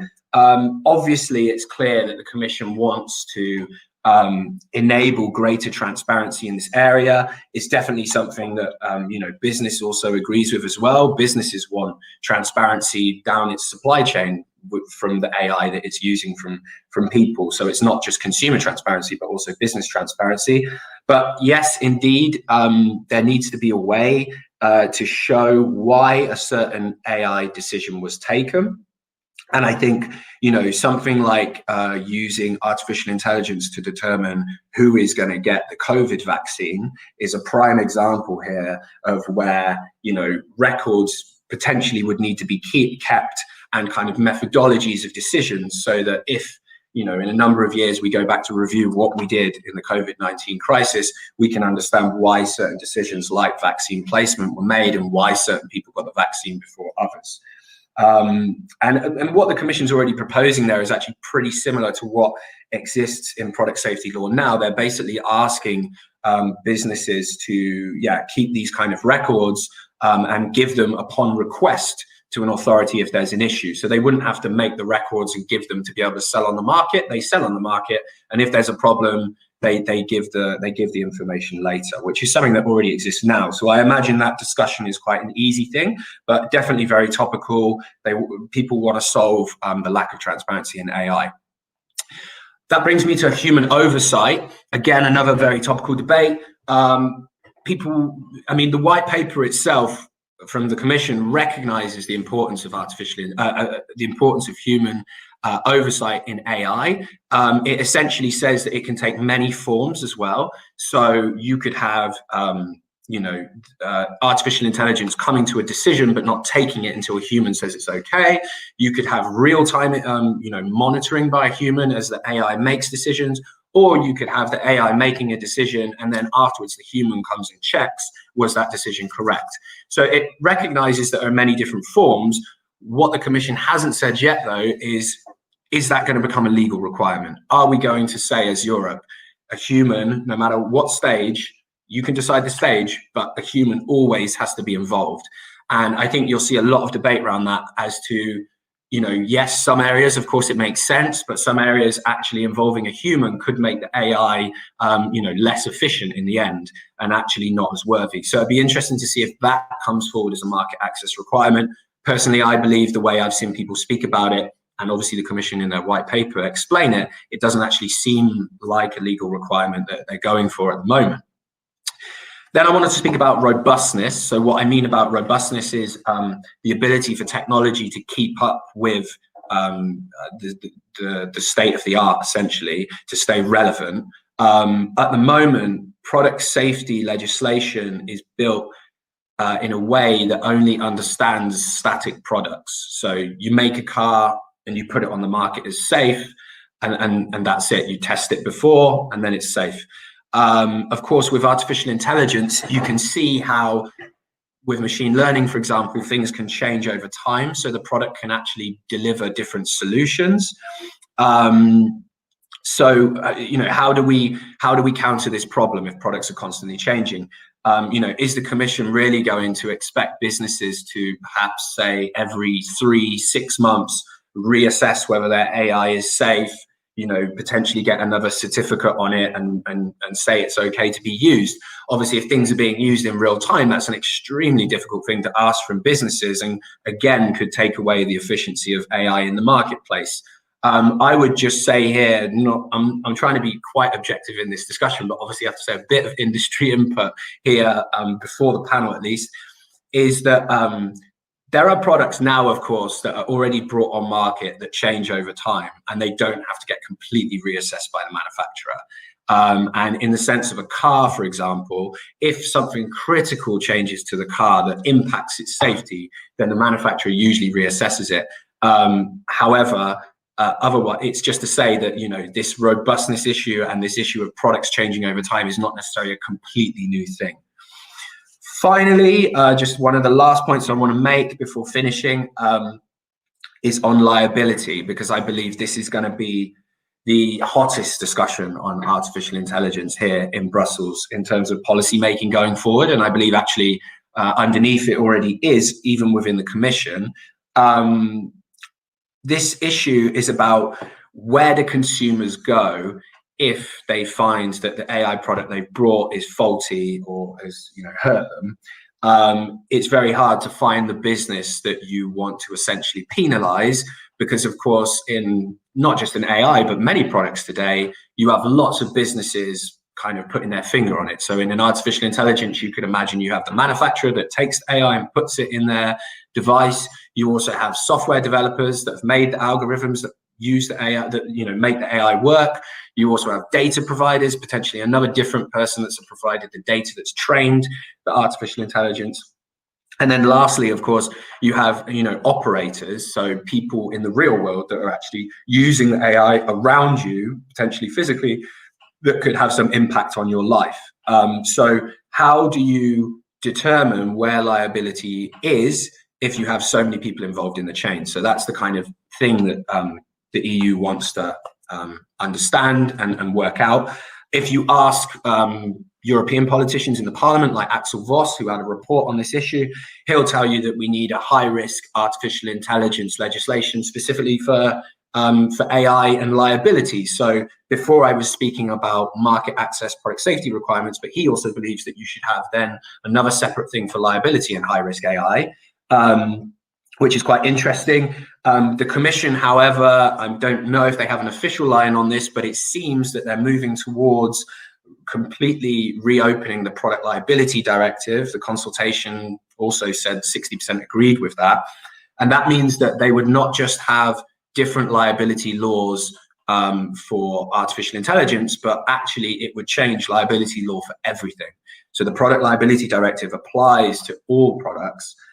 So that would really be opening Pandora's box there, and it seems to be the direction that the Commission is going in. In the end, the discussion will be how do we ensure that law covers all of these economic operators that are involved in making the AI. At the moment, the product liability directive only covers the manufacturer. So all of these other people that I kind of mentioned, like the software provider, the data provider, they're not covered by law at the moment. I would imagine, though, however, that a lot of contract law takes care of that situation, but there is a discussion around whether, if you're a small company, whether you really can make a fair contract, say, with a big manufacturer that would be fair. So I believe that that's the direction that the Commission's going in, that they want to solve, and we'll see how that discussion progresses. And just as a bit of information and real insight to you, I understand that at the start of 2021, a consultation from DG Justice will begin on that specific topic of AI and liability. So, of course, we had the big white paper consultation already, but I understand that there is another one to come on that crucial issue. So happy to take questions or join the panel, and thank you very much for inviting me.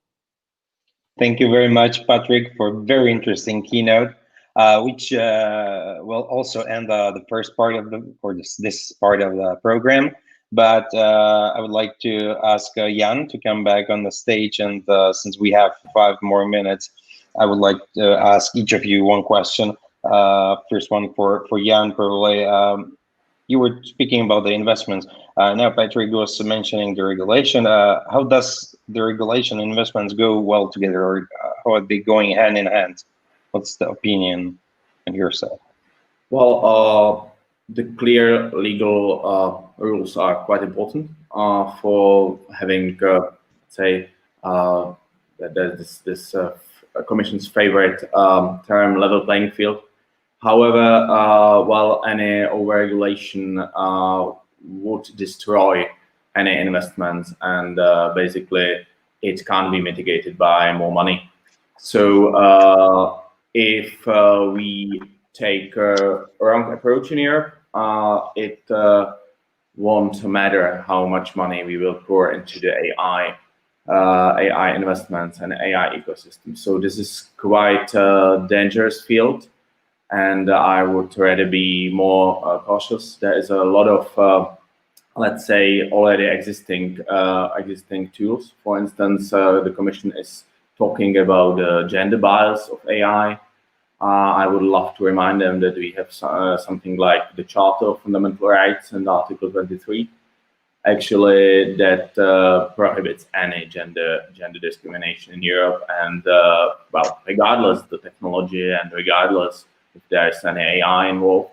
So this is a primary law, and we don't need any more regulations like that. Definitely not any regulation that would intentionally build any barriers for startups, for young companies, and especially in the area of AI, in such a dynamic area. We are still in the very beginning of this journey. And I know that the previous speakers already told us that there are existing applications. However, we still are like in the beginning of the development of all those technologies being called AI. So I would be rather more cautious with the regulations, and will focus more on the investments in this stage. Okay, thank you very much. Patrick, since you are based in Brussels, you're an expert from Business Europe. What are just, and we are now talking mostly about the CEE region and the organizations and the countries of the CEE region. What steps could CEE and our group of AI challengers take before the draft AI regulation gets announced to make sure that our interest or the interest of the CEE AI ecosystem are taken into consideration? Do you have advice on that? I mean, really just to be involved in the policy debate. I think the Commission's really open on this discussion, and they clearly want to bring Europe together, and regions like Central Eastern Europe as well, to you know, compete alongside and cooperate with other larger nations in Europe. But I think, yeah, you need to explain that, you know, just having more and more administration for the sake of administration is not necessarily going to help artificial intelligence in Europe. We need something practical, accept that people do care about trust in society with AI. There are legitimate concerns that need to be addressed, but, you know, we need to make sure that we're not using a sledgehammer to crack a nut. And, you know, things like, for example, let's have third-party testing for artificial intelligence. I mean, this is really going to slow down bringing AI to the market. And I think for, you know, regions like yourself will not help you kind of get a leg up and, as Jan just explained, use the kind of funding and money for good. And instead it will, time and money will be spent on things like waiting for a testing house to get back to you to explain that your AI can be sold on the market, when instead you want to be spending your time and money on research and development and competing with the rest of the world. Perfect. Thank you very much. Okay, Honza, very shortly, please. Little explanation, maybe one example. Imagine that you are regulating the automobiles and this whole industry, automotive industry, in the beginning of 20th century. You probably need something like clear rules of liability for you know, using the vehicle. You know, some kind. You need some basic rules of traffic. But you definitely don't need any emission rules for you know, the vehicles. You definitely don't need any eSIM cards in any car, and you don't need any special and CAPP safety rules, because you are still not even driving the Ford T. So basically, we are in this stage of development. So we need to invest more investments to the development of the cars. We need to build the Skodas, the Volkswagens, and the Fords of AI, and not focusing on, let's say, any threat that the cars could pose. So this is exactly, and I'm using this example because we are still thinking and talking and listening about this autonomous driving nonsense, like the trolley problem. Come on, that never happened.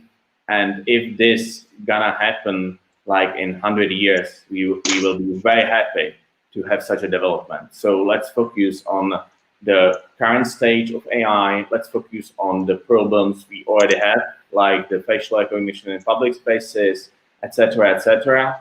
Let's focus on the investments, and let's focus on not over-regulating the field.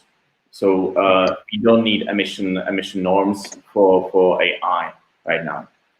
Okay, thank you very much, gentlemen, for a great discussion and great keynotes. Now we will move on to the panel discussion you're both part of.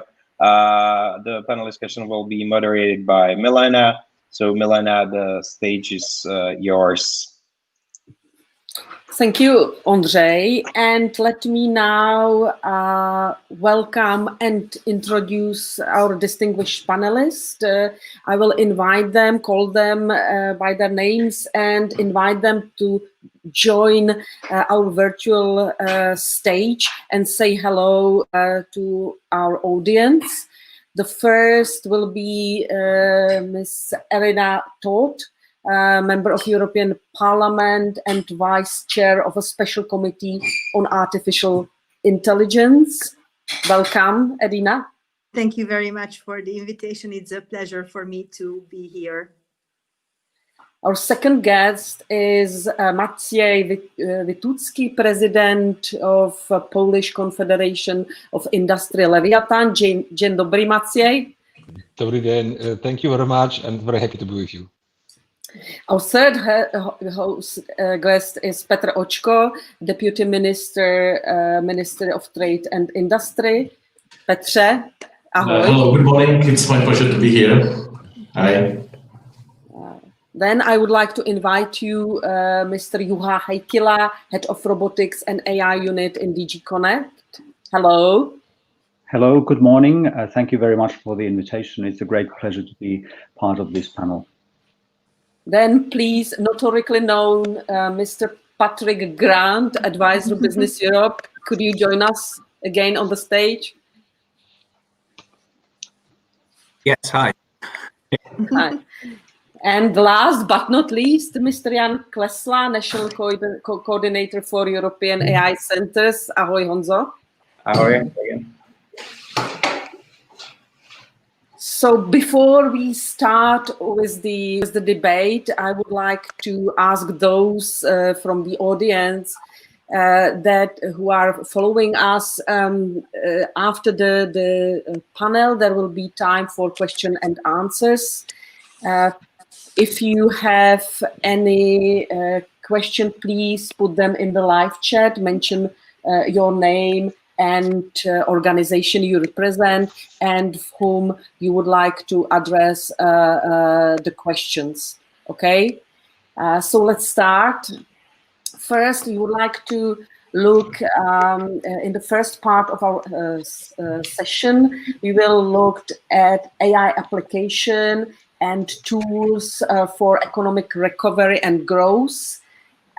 So let me start with Petr and Maciej. What are the current most pressing challenges of the AI ecosystem in Central and Eastern Europe? So if I may start. Yeah. Okay, Petr. Mm-hmm. Yeah, okay. Thank you very much again for the invitation. This is very, very interesting event, so very much for also for the organization. So many things were said actually in the keynote speeches in previous contributions. So maybe I will repeat a few things that I see as very very important.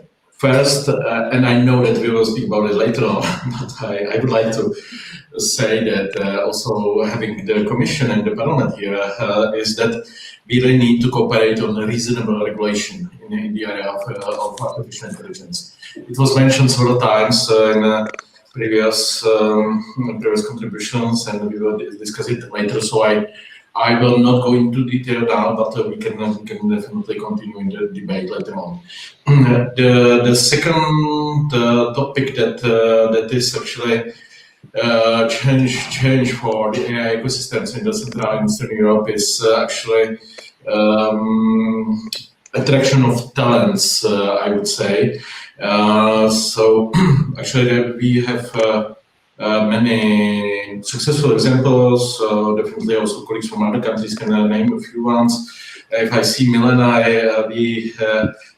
it's good to say that, of course, also private investors in the Czech Republic have very interesting activities like IBM Watson Lab here in Prague, and there's a lot of interesting people working in AI research here. So that's something that works, but we need to focus more on that.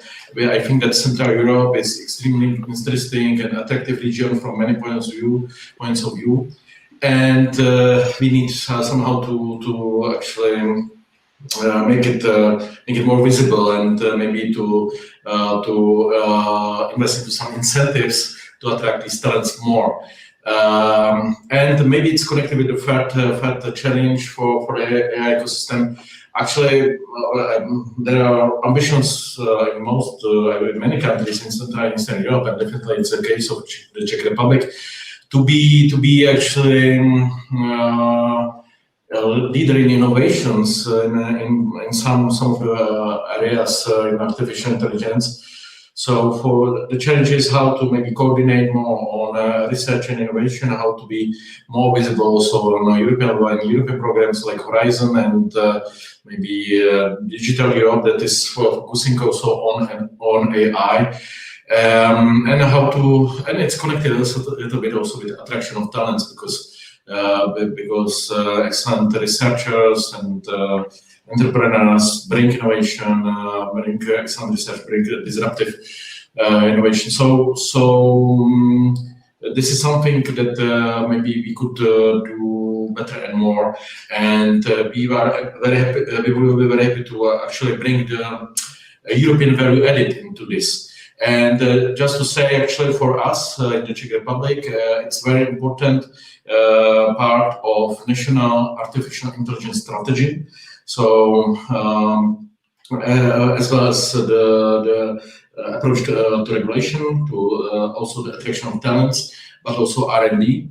And we part of our national artificial intelligence strategy is also international cooperation, and especially the cooperation within the EU. We really want to bring added value in European added value.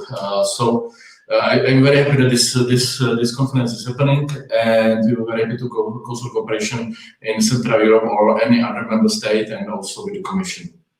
So for the beginning, thanks. Okay, thank you. So Maciej, how you look at this issue from your Polish lenses? How is the situation in the CEE? Yeah, I would say from Polish perspective, I don't see it at all, because I was studying robotics and doing AI without knowing it, because I was working on operational research in the 90s, deploying the neuronal algorithms and not knowing that this is AI. That's a discovery for me since 2 or 3 years. But seriously, I don't see it from a single country perspective. Means an AI educated on the population of Poland of 38 million inhabitants, even if we have a very liberal laws and regulations, and we should not expect them, what we have heard from the previous panels, will be 10 times more stupid or less intelligent than the one educated on the 300 million Americans, and will be most probably much less developed than the one educated on the billions of Chinese or Indians. So I would say we have no other choices than to cooperate. In my opinion, if we don't build an AI community, I would say from the scarcity of resources, just in Poland, we are missing today, in the incoming years, 50,000 engineers for different purposes. just missing, despite of the fact that we have quite a developed system of education. Then only option is to cooperate. Only option is to cooperate regionally and to cooperate, I would say, Europe-wise. And this cooperation somehow should be almost forced, in the sense of if individual countries want to push individual Polish AI or whatever other country AI, it shouldn't be having any grants from EU, because those ideas compared to the 300 million Americans, a billion Chinese, so whatever, are just damaged from the very beginning. So cooperation is the only choice. I think the CEE, we have some advantages. We have the fact that we have very dynamic entrepreneurial populations. So the number of startups is very big. The number of young people engaged in their own businesses is very high. So here I think there's a big advantage, but this is also a threat. Those guys are so dynamic that at the first major obstacle created by Brussels or any other local government, they will move to the US. And who knows, maybe they will move to Shenzhen. If the conditions are open, if the quality of life and the quality of the democracy is there at the level of what we have in Europe, they will move because they want to develop their businesses. So the dynamism of our populations is an advantage, but at the same time it's a threat. So we have to move together. We have to be supported by Europe, and I would almost say forced. We should agree between ourselves that only common cross-border projects and only projects putting together several businesses and several academias may have some support from Brussels, because those are the only ones having some small chances of success. Otherwise, it will not work. We are already today on the bad path, in my opinion. Getting back to the previous panel, means we are trying to regulate something which does not exist yet, because what we have today are just small toys, this is not artificial intelligence. And it's important that we have our brilliant intellectual people working on the future regulations. And I'm fine with this one, but let's not deploy them yet if we have only our basic businesses, because otherwise, if we start by regulation, the dynamic people will just leave Europe. They will just go to other places where access to the data, access to the tools, access to the capital is international. So this one we should be capable to find, but the basic of it is the openness of the system. If we keep it from the very beginning, if we speak about gender equality in the AI, I'm very happy to understand that majority of movies, sci-fi movies I've seen, the AI has always a woman's voice. So I think it's women promotion on the AI is assured since dozens of years. But if we, just getting out of the jokes, if we overregulate, the issue is not only the AI will not develop, but also the talents will move, because the global players are already much above us. And nothing against regulations, nothing against the norms, but I say let's develop the business on the starting business on one side, and let's have an intellectual job done for the day when the real AI, the real autonomous driving cars will develop. But let's don't start by regulating. It will damn the project. And if you do it country per country, we may have initiatives, but I believe that on the education level, we should go for AI Erasmus projects. On the business level, we should go to the AI forced mandatory cooperation to get any funds from Brussels. Otherwise, it will end up with ambitions and nice press conferences of our respective prime ministers. Thank you. Okay, thank you. Dziękuję bardzo, Maciej. I will ask now Jan Klesla. What are the opportunities? So we are on more positive notes in this ecosystem of AI in the CEE. And thanks you, Guy, Petr, and Maciej, for very clear obstacles and way forward recommendations. Well, thank you. I can just support what Petr and Maciej said. The biggest opportunity is in the people and in nurturing the talent. However, there shall be also something more than just the regional cooperation. I believe that there shall be also some kind of regional specialization. And this is completely in line with the recommendation for the high-level group on AI established by the Commission that was mentioned previously. And that's the reason why we supported the project of Center of Excellence in AI for citizen safety and security. Well, we believe that we should not just focus on safe and human-centric AI, but also develop the AI applications that will actively support our safety and security. And I believe that such specialization on a regional basis can also attract talents. And this is the opportunity to focus on an area in which we can be best in the world, not in just Europe. And we need some kind of such specialization, and we shall not build some kind of new Silicon Valley 4.0, 5.0, 6.0, but build our own excellence in the areas we have a tradition in, and we are really strong. So, for instance, the Prague can be a center for safety and security, but there can be also other regional specializations across Europe. So I can just support any projects like that, and of course the regional specialization and cooperation is quite important because we are just the middle-sized countries. Of course, Poland is the biggest one here, but we still need to cooperate more closely. Thank you, Jan. Now, when we've heard what the stakeholders from CEE would wish for, I would turn to EU regulators, people who represent EU institutions here, and it says Edina and Juha.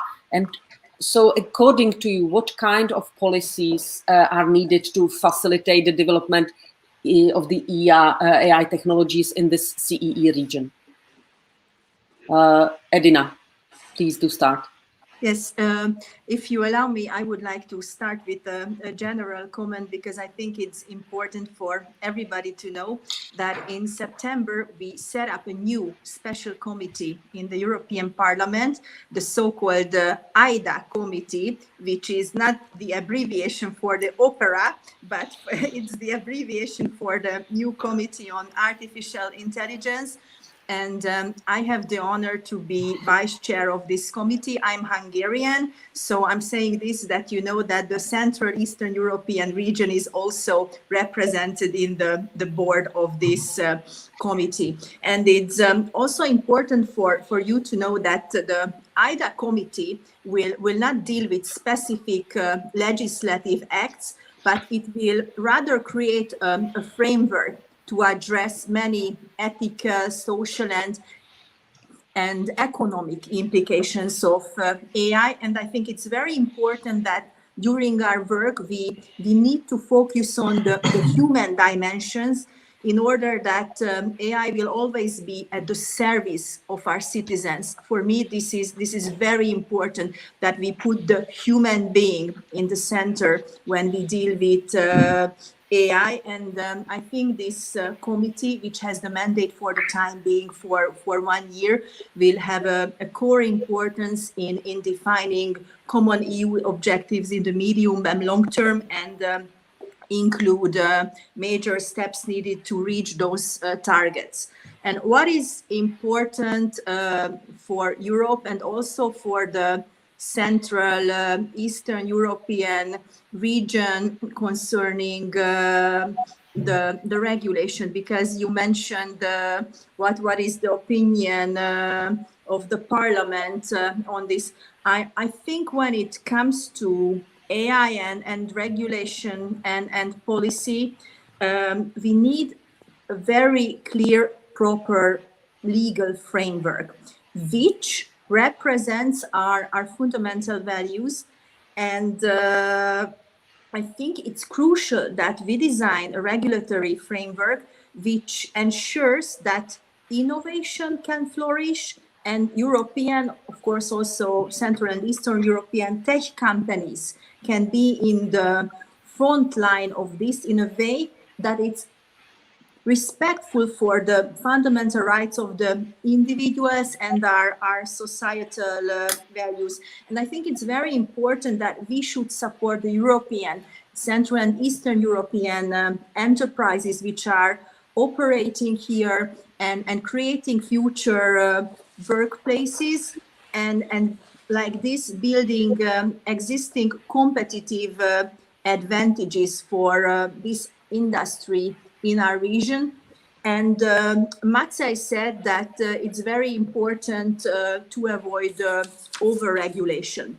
I fully agree with this. And we should not over-regulate, and we need a proper legal framework. But this cannot mean over-regulation. And we should really, really support the SMEs, the startups, the micro enterprises, because they are the backbones of the European economy, and the same is true for our Central Eastern European region as well. Thank you.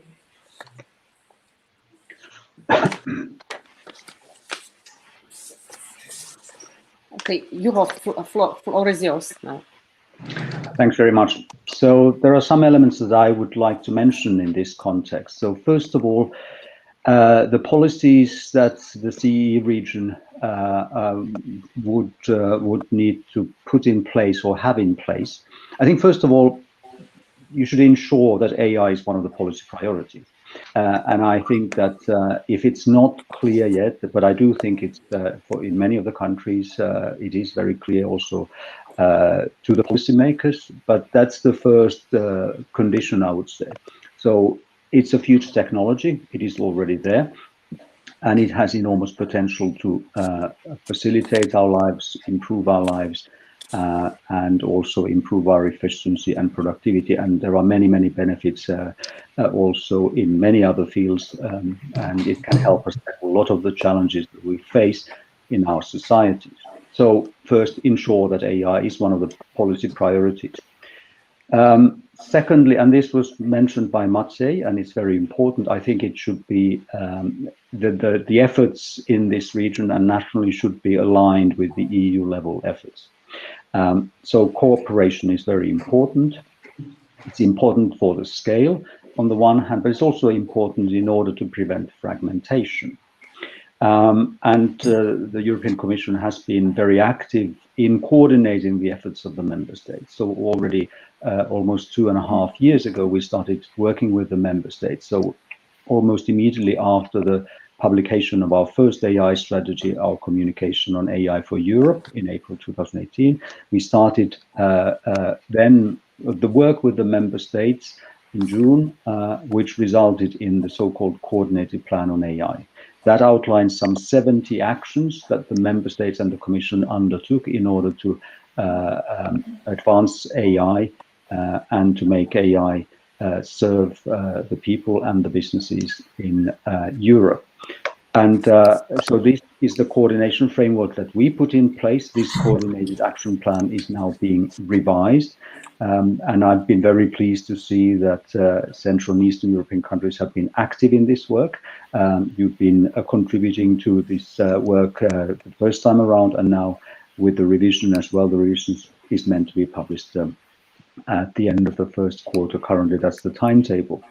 And that first coordinated plan has a number of categories, if you like, or broader categories, broader topics, which are still very relevant and where I think the policy priorities took it, because these were actually identified by the member states, including the member states in your region. And it highlights a number of things. One of them was, which has already been also mentioned, skills, talent. I think this is something where indeed you should have one of the priorities. I think you have a very good starting point, because there is a lot of excellent talent and a lot of excellence in general in research and innovation in your region. Also, it is clear that some of the basic, the fundamentals are in good shape in that region. So if we are talking about science, mathematics, and those kinds of skills in the region overall, they are, in my view, very advanced, and that's a good basis to build on. But that needs constant attention, that needs also sometimes measures, also in order to respond to the changes in the labor market. because there will be changes. Jobs will be created, some jobs will be lost, and many jobs will be transformed. So that's a very important aspect as well.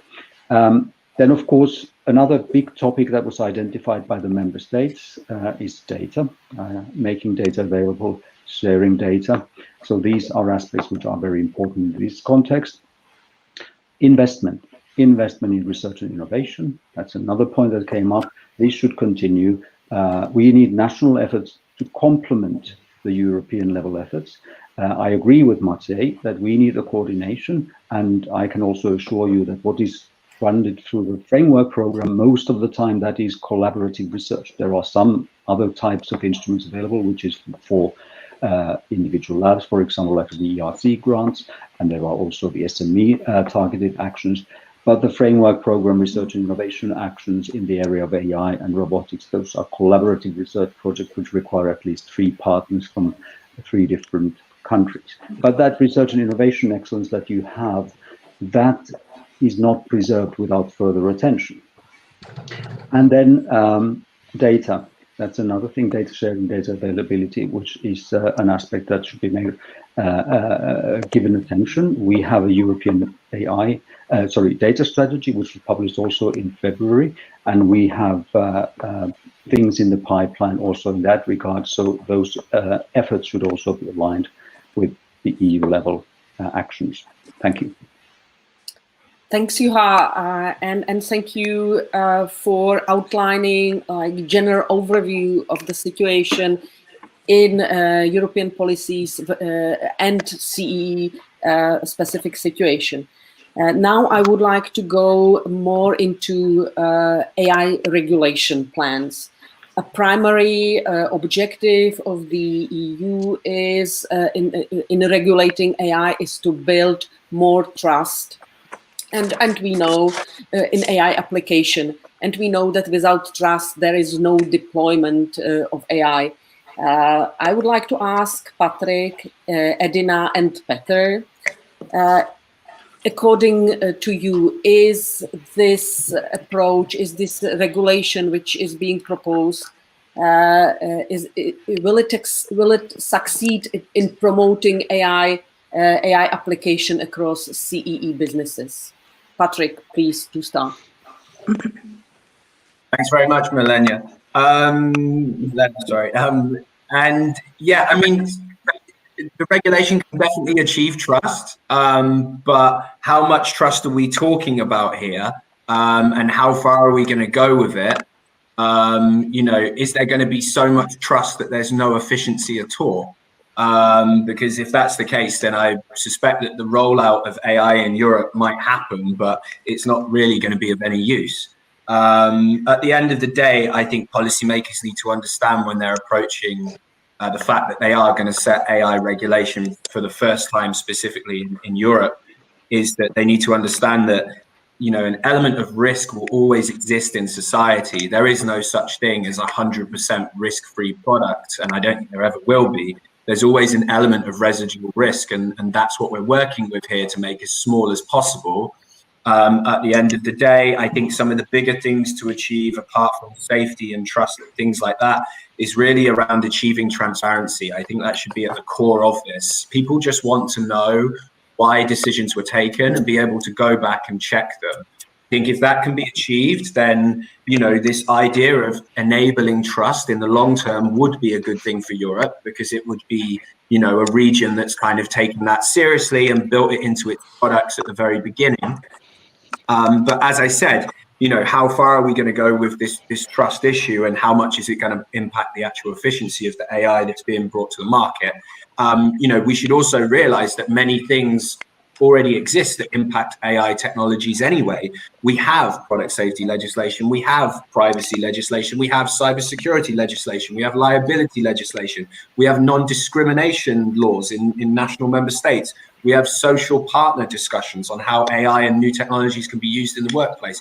So I think it's really key to understand for policymakers that, yeah, this rollout is only going to be successful if we approach it from a manner that kind of keeps the idea of European excellence in mind as we're trying to enable that trust and get over some of these key challenges that we see? Thank you, Patrick. That was very concise and clear what the business thinks. Edina, you are the vice chair of the Special Committee on Artificial Intelligence in European Parliament. What's your take on? Thank you, Milena, for this question. I think this is a very, very important question and shows the core of the upcoming AI regulation, because the priority of this regulation should be to create trust and trustworthiness.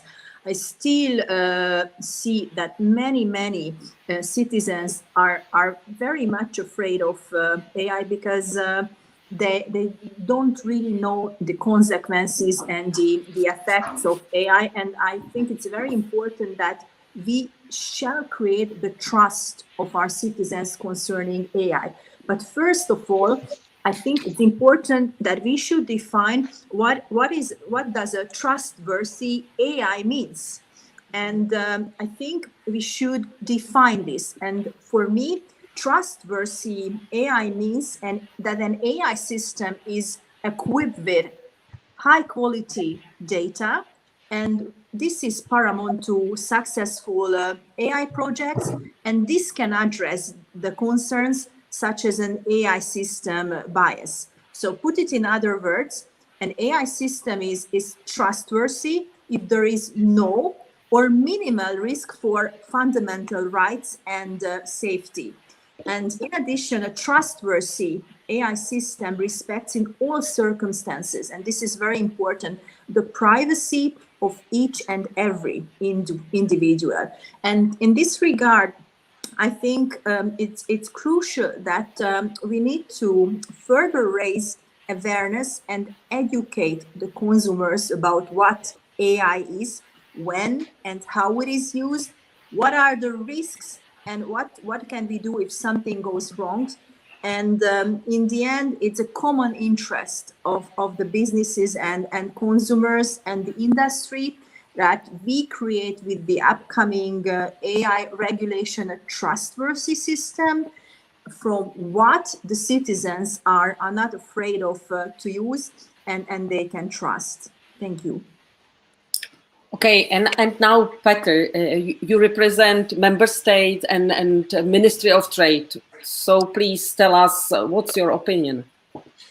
Yeah, thank you again. I already mentioned in the first my first contribution that the regulation is one of the points that should be discussed and coordinated.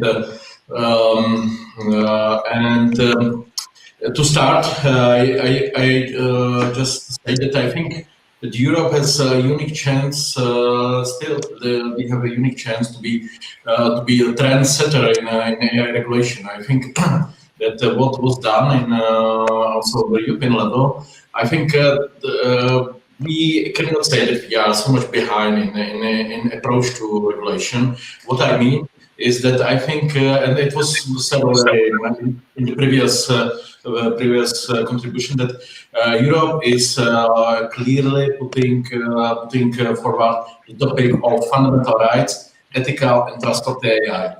There was, I think, there was a great step in preparing and publishing the guidelines for trustworthy AI a year and a half ago. It is good start. And of course, the white paper on AI that was mentioned already before, published in February, also points out that this is a key. And also, I would like to mention that that Czech non-paper on artificial intelligence that was actually coordinated with not only regional here in Central Europe, but we have very good cooperation, for example, with Polish colleagues and but also other states.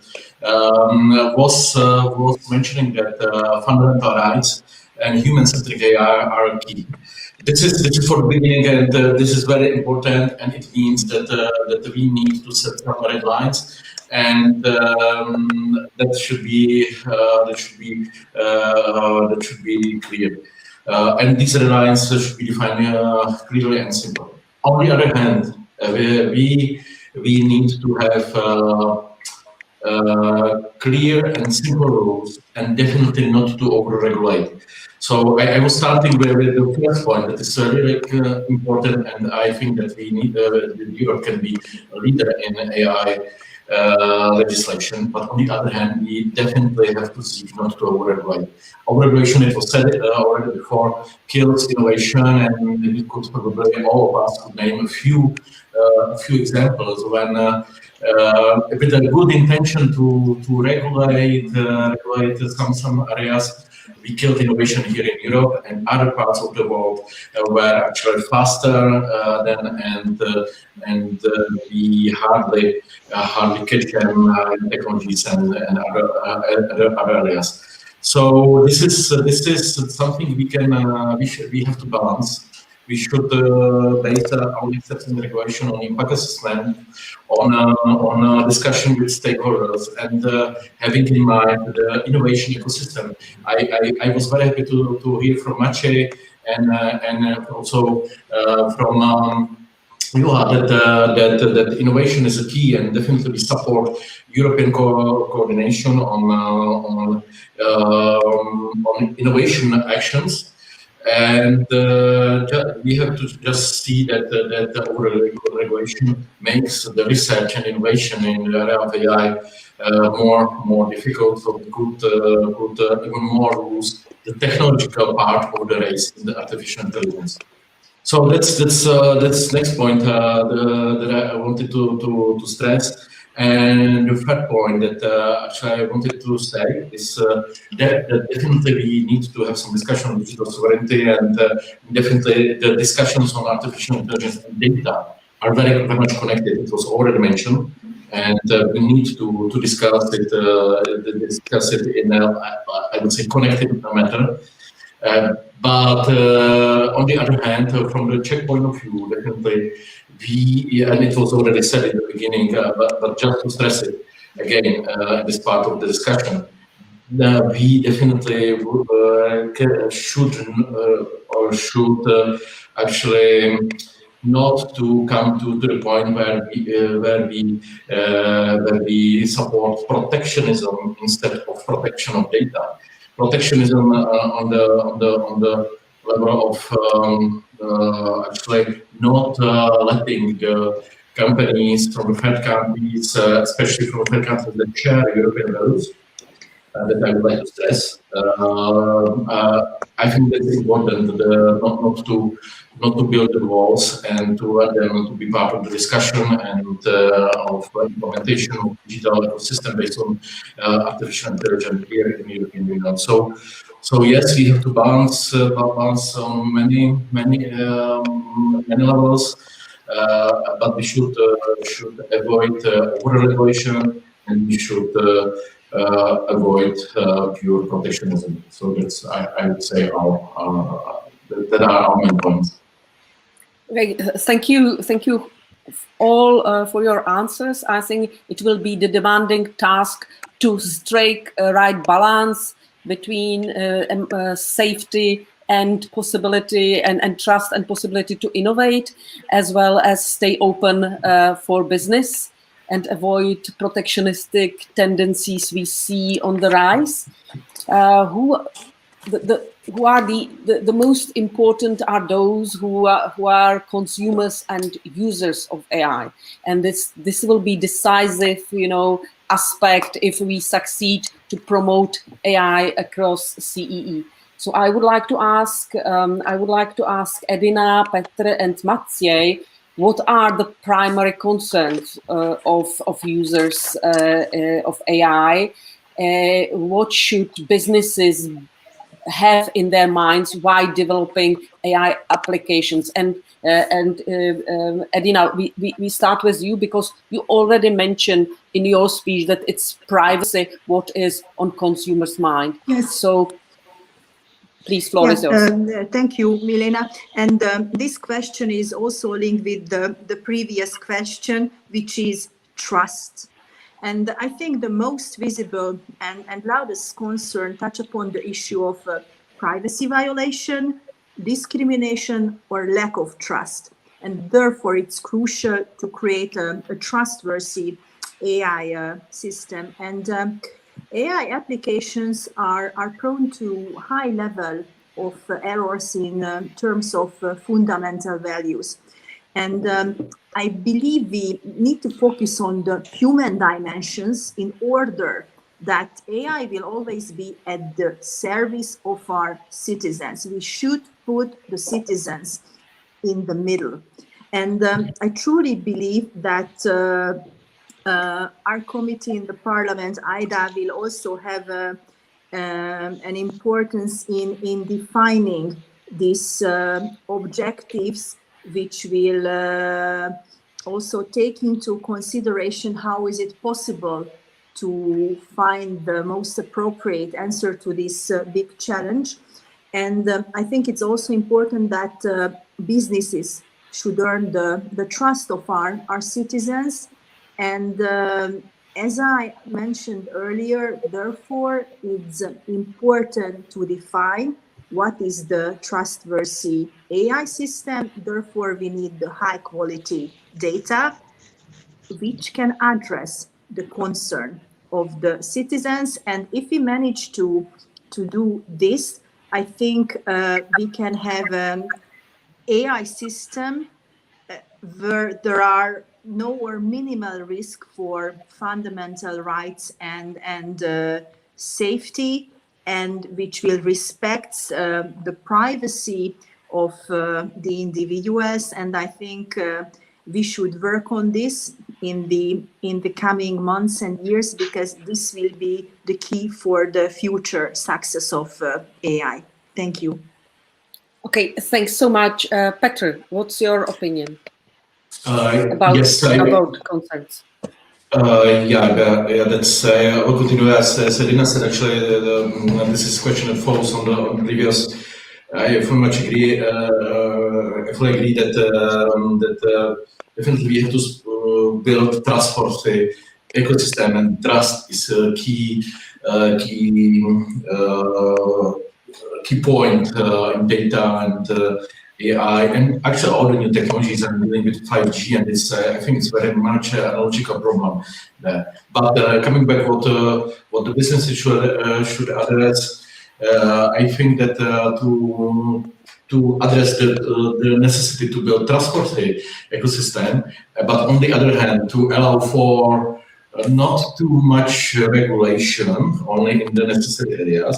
The businesses should work as much as possible on self-regulation and help to bring the ideas of law, and also on the awareness raising in these technologies, and cooperate with the state institutions and of course the European institutions to build such a trustworthy ecosystem, because this is really the key. I fully agree with that.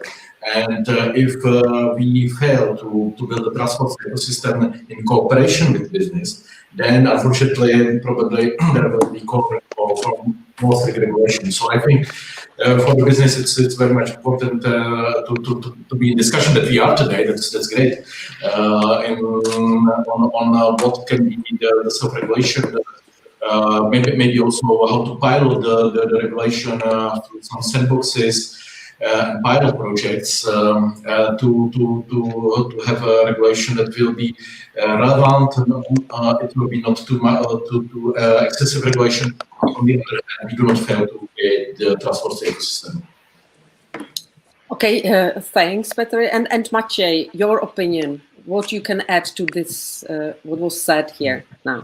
Well, my one statement is, but it's my opinion, that one cannot be in the same time a global champion of super regulations of AI and a global champion of super development of the AI. So we must both of them developed at the same time will not work. But to be, because otherwise, if we want to be a champion of the super regulations, then only thing we will achieve is to influence in the future the terms of use by Apple, Google, or Facebook, and that will be very happy to add our great. And I'm not taking any critics or limiting any critics on those, but there will be great addition of Europe into the terms of use of Facebook. I think that our ambition is much more.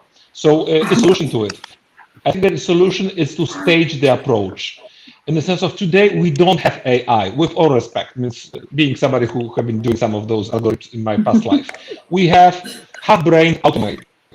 And even what we see in the social dilemma film, it's not Space Odyssey 2001. It's half-brain automate. So let's start with deploying as soon as possible regulations of those automates. And then we give some certitude to the business, and the business can develop. Otherwise, if the business hears permanently there is intellectual work, valid intellectual work, but on the full regulation of this super artificial brain we will have by 2060, 2080, this area, it means the developments will not happen because people, investors, and startups will say, okay, in this case, I rather move to Los Angeles or even Shenzhen, because they're my ideas, I can develop them, and I will see then the European added value in the terms of use if I want to deploy in Europe. So my positive and constructive approach is let's regulate, but let's regulate with the adequacy to the level of the technology, and then let's work on the next stage by while allowing businesses already to develop. And last point, speaking about trustworthiness of those technologies, I would be very happy to see studies. What are the real concerns of the citizens? I'm not saying that we should allow a free ride to anybody because people are not concerned. But again, when I speak with my kids, being teenagers, they click as hundreds of millions of Europeans. They click the terms of use to deploy to have the new version of the app. So I think when we regulate, we should really check what are the major risks, build awareness of those major risks, and really regulate the big lines. Otherwise, going into the details, we may protect people from something they are not afraid of, but especially we will protect and very efficiently Europe from developing any industrial capabilities in the AI. Thank you.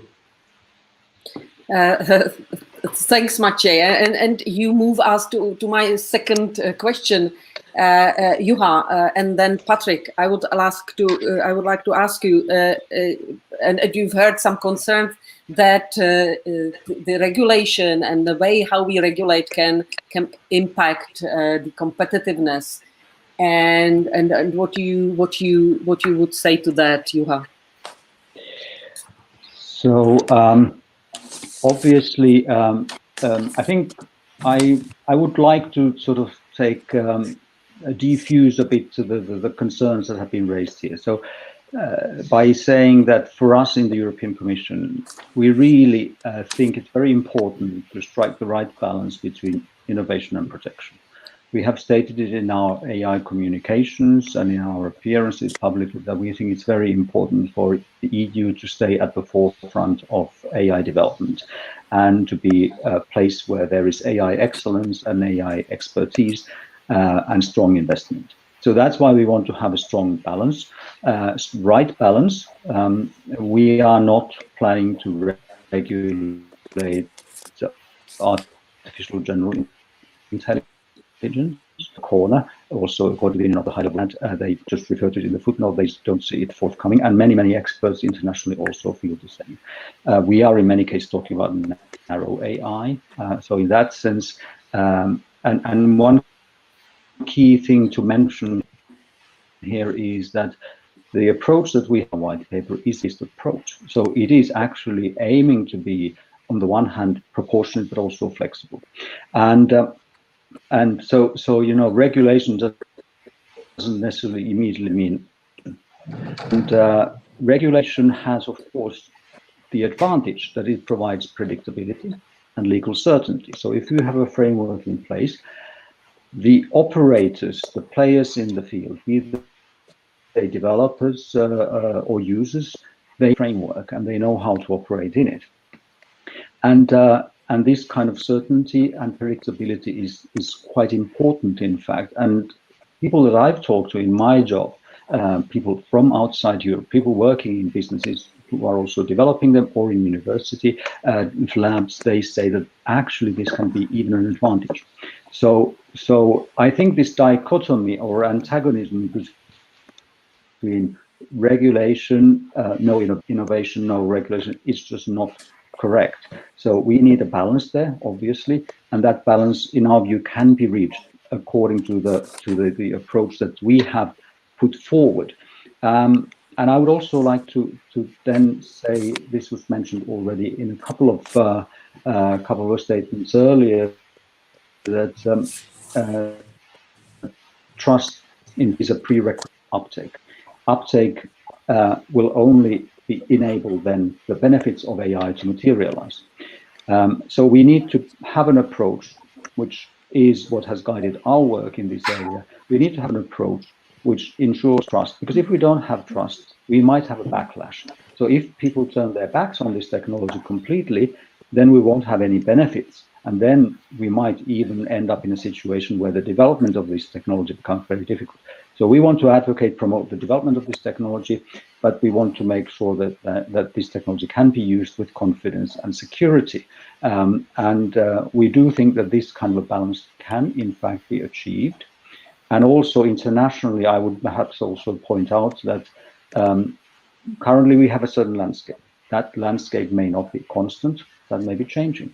So approaches worldwide and the way that AI is viewed and the way regulation or framework is viewed may also change, and there are even some signs of it. Thank you.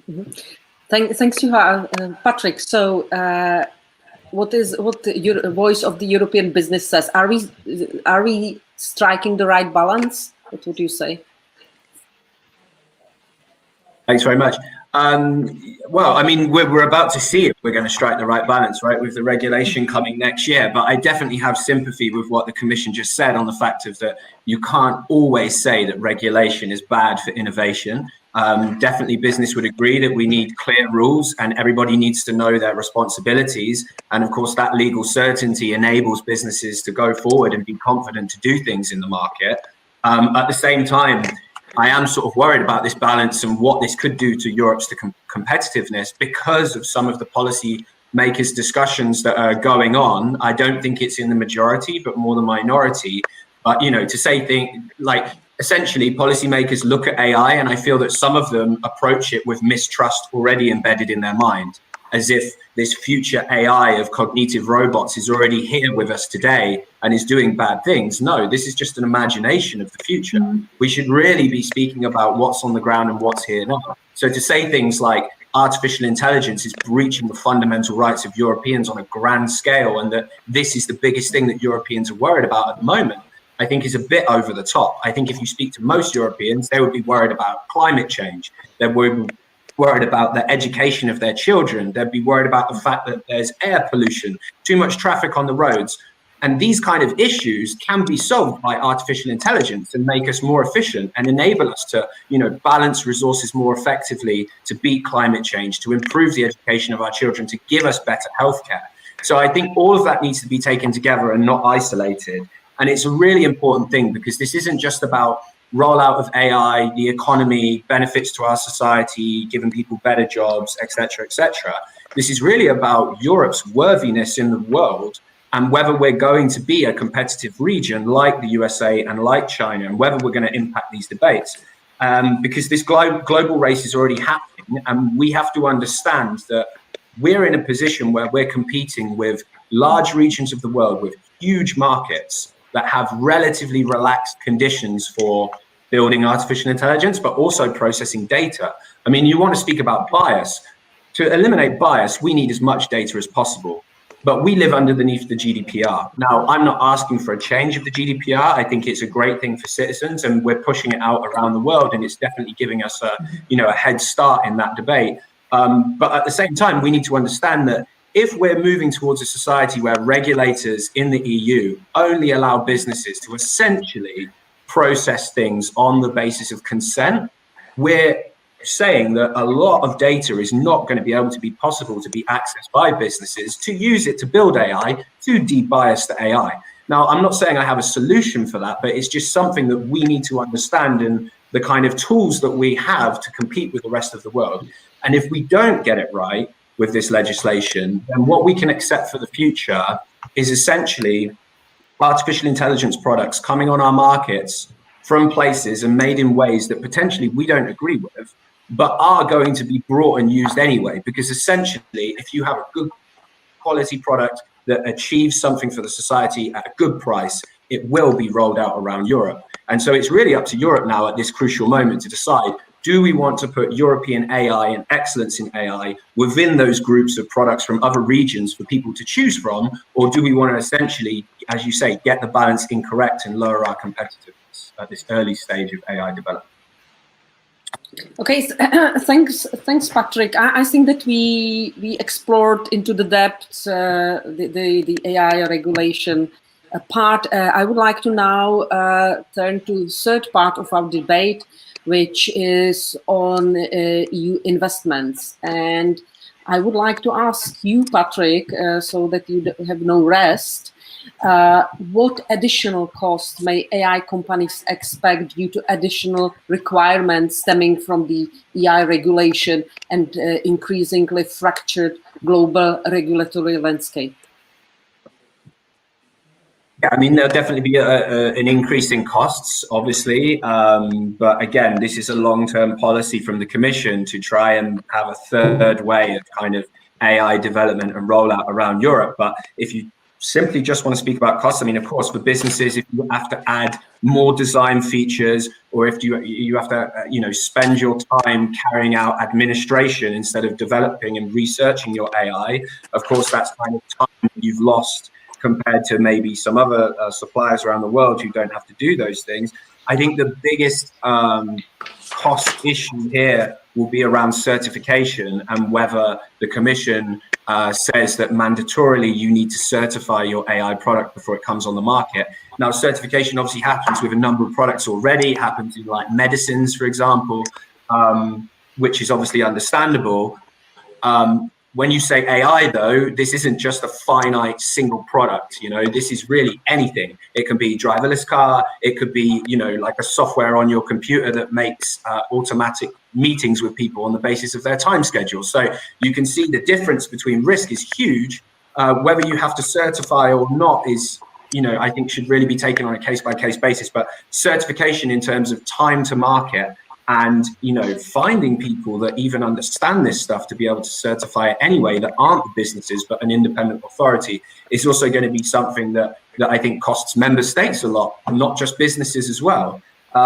We also have to think about, we're spending all this money then to achieve trust, but then is any of it being enforced as well by market surveillance authorities? We already know that member states don't really spend enough money on policing their markets. So I think businesses, again, would kind of see it as a negative impact if we're spending all this money to, be compliant, but then we're not having anyone check people around us, whether they're also being compliant as well. There's also some strange things that come out of the Commission's white paper around training of data as well. Seems to say that businesses have to really understand and look at the data before they accept it training the AI.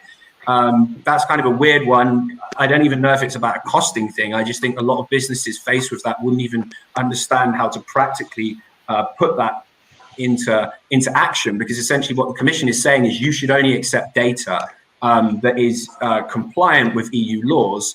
But I mean, how can you just say from looking at data that that's compliant with product safety legislation? Of course, the output of the AI is what's important, the decision that the AI made, not the data that goes into it. So I think costs, again, unfortunately, will rise for things potentially not needed if they go forward with those sort of ideas as well. Also, ideas around accuracy. I know the Commission as well, in the white paper, said a lot of things about, the AI should demonstrate how accurate it is. Is that useful for a consumer to know that this AI is 70% accurate, this is 50%? What does it mean? How, again, does a business measure that? I mean, it really depends on how the AI is being used, what circumstances it's within. So it's changeable. Again, it's not a static thing. So yes, there will be costs for businesses. Some of them will probably be worthwhile if we can sort of have this long-term policy of enabling more trust. But we have to really steer away from the potential costs from that white paper idea that, wouldn't really do anything in practice realistically on the ground for society or enable businesses to compete or member states to, put their investments in worthwhile projects. Okay, thanks, Patrick. We are running out of the time a bit, so I will ask for more brevity so that we have a time for some questions. And I know, Maciej, you will have to leave, but I would like to ask you, do you think that increased EU investment in AI can offset some cost Patrick has just mentioned here? I will be very, very brief. Yes, I do believe, but seriously, I think there's an area where it's worth of investment, where again there is a lot of the startup infrastructure. So the financing for them, it's either across the Atlantic, and they will be somehow from Europe to most probably to North America, either from I would say member states and the European Union. So it's worthy to spend this money on the specific area. We have a very good intellectual and I would say scientific background in Europe to develop those technologies. So yes, any money invested is worthy. Again, with those conditions, forcing people to collaborate, to extend the size of the data, because the quality of those algorithms depends on the size of the data, and obviously subject to the reasonability of the regulations. And I believe there's still a hope. It's a small one because again the world is running somehow the higher speed that we do, but we have those advantages of dynamic infrastructure, of human infrastructure, dynamic academia being capable to develop technologies, but there is very little time if you want to have something tangible. Otherwise, we'll repeat. You remember the strategy, the Lisbon strategy. It was about internet, and it ended with a strategy, and we should do everything possible to avoid that. Again, our added value will be added value in the terms of use of Facebook and Google, and I really have to leave. Thank you very much, and thank you for inviting me. And good luck to the artificial intelligence. Thank you. Thanks you so much. I would like to ask Juha, Edina, and Jan very shortly, where do you think the CEE countries should direct their investment from the EU to gain competitiveness globally? Shall I start? Please, Edina, start, and then Juha, and then Jan. I think it's investment is the key to build a well-functioning AI ecosystem. And in the CEE region, also including Hungary, I think the integration of the digital technologies should be strengthened and further developed. Of course, the question is how. And I believe through R&D-based investments, with the encouragement of cooperation between spheres and reshaping of the training system, would all contribute to better cope with global competition. And in addition, programs for education and upskilling of citizens will be the society's first line of defense against the abusive use of AI. And we should not forget that knowledge is power. So I think we should really invest in trainings and education. And in Hungary, for instance, we created several programs to support students in becoming users of AI technologies, such as training about AI contents, collaboration with robots, and other similar programs like this. So my brief answer would be, I think the big part of investment should be dedicated to training and education. Thank you. Okay, Juha, where should we invest in AI in CEE? Well, there are a number of things, but I would still encourage investment in research. In addition to that, we think it's important to support the uptake of this technology, so digital transformation. And here the member states of the European Union have a very important role to play, setting up so-called digital innovation hubs, which help companies in the digital transformation, and also setting up facilities for testing and experimentation, because we want to bridge the gap between excellent research and the translation of this research into marketable products. So we have actions in the pipeline. We will be investing, will be investing in digital innovation hubs, but also in the new Digital Europe program, which will be launched next year. We will be setting up testing and experimentation facilities in artificial intelligence in key sectors like manufacturing, health, smart communities, and agri-food. And here we expect the member states to invest in these facilities, co-invest with the European Union. We think this is important because this helps us to then bring the research results onto the market. And finally, skills, talent, as Adina already mentioned, this is very important. We also think that that's as a key area to invest in. Thank you. Okay, let me now jump, Jan, to my last question, because I think we spelled out the area of investment quite well, and there is not a lot of things to add to it. So there is a question of ability to absorb. So are we in CEE ready to absorb investment from recovery and structural funds on AI? What do you think? What is the situation? Well, definitely yes. Actually, good to hear that. well, actually, as I said before, it depends on the reforms we take, and I would like just to add one little thing to what especially Edina and Juha said. Well, I would love to buy a little bit more optimism, and we need to stop worrying so much. We need to stop being so afraid of AI, and especially in our countries, we of course understand any, let's say, we have a long historical tradition of misuse of the technologies against people, but we should invest in projects that will clearly show the positive side of AI, especially in this time of COVID.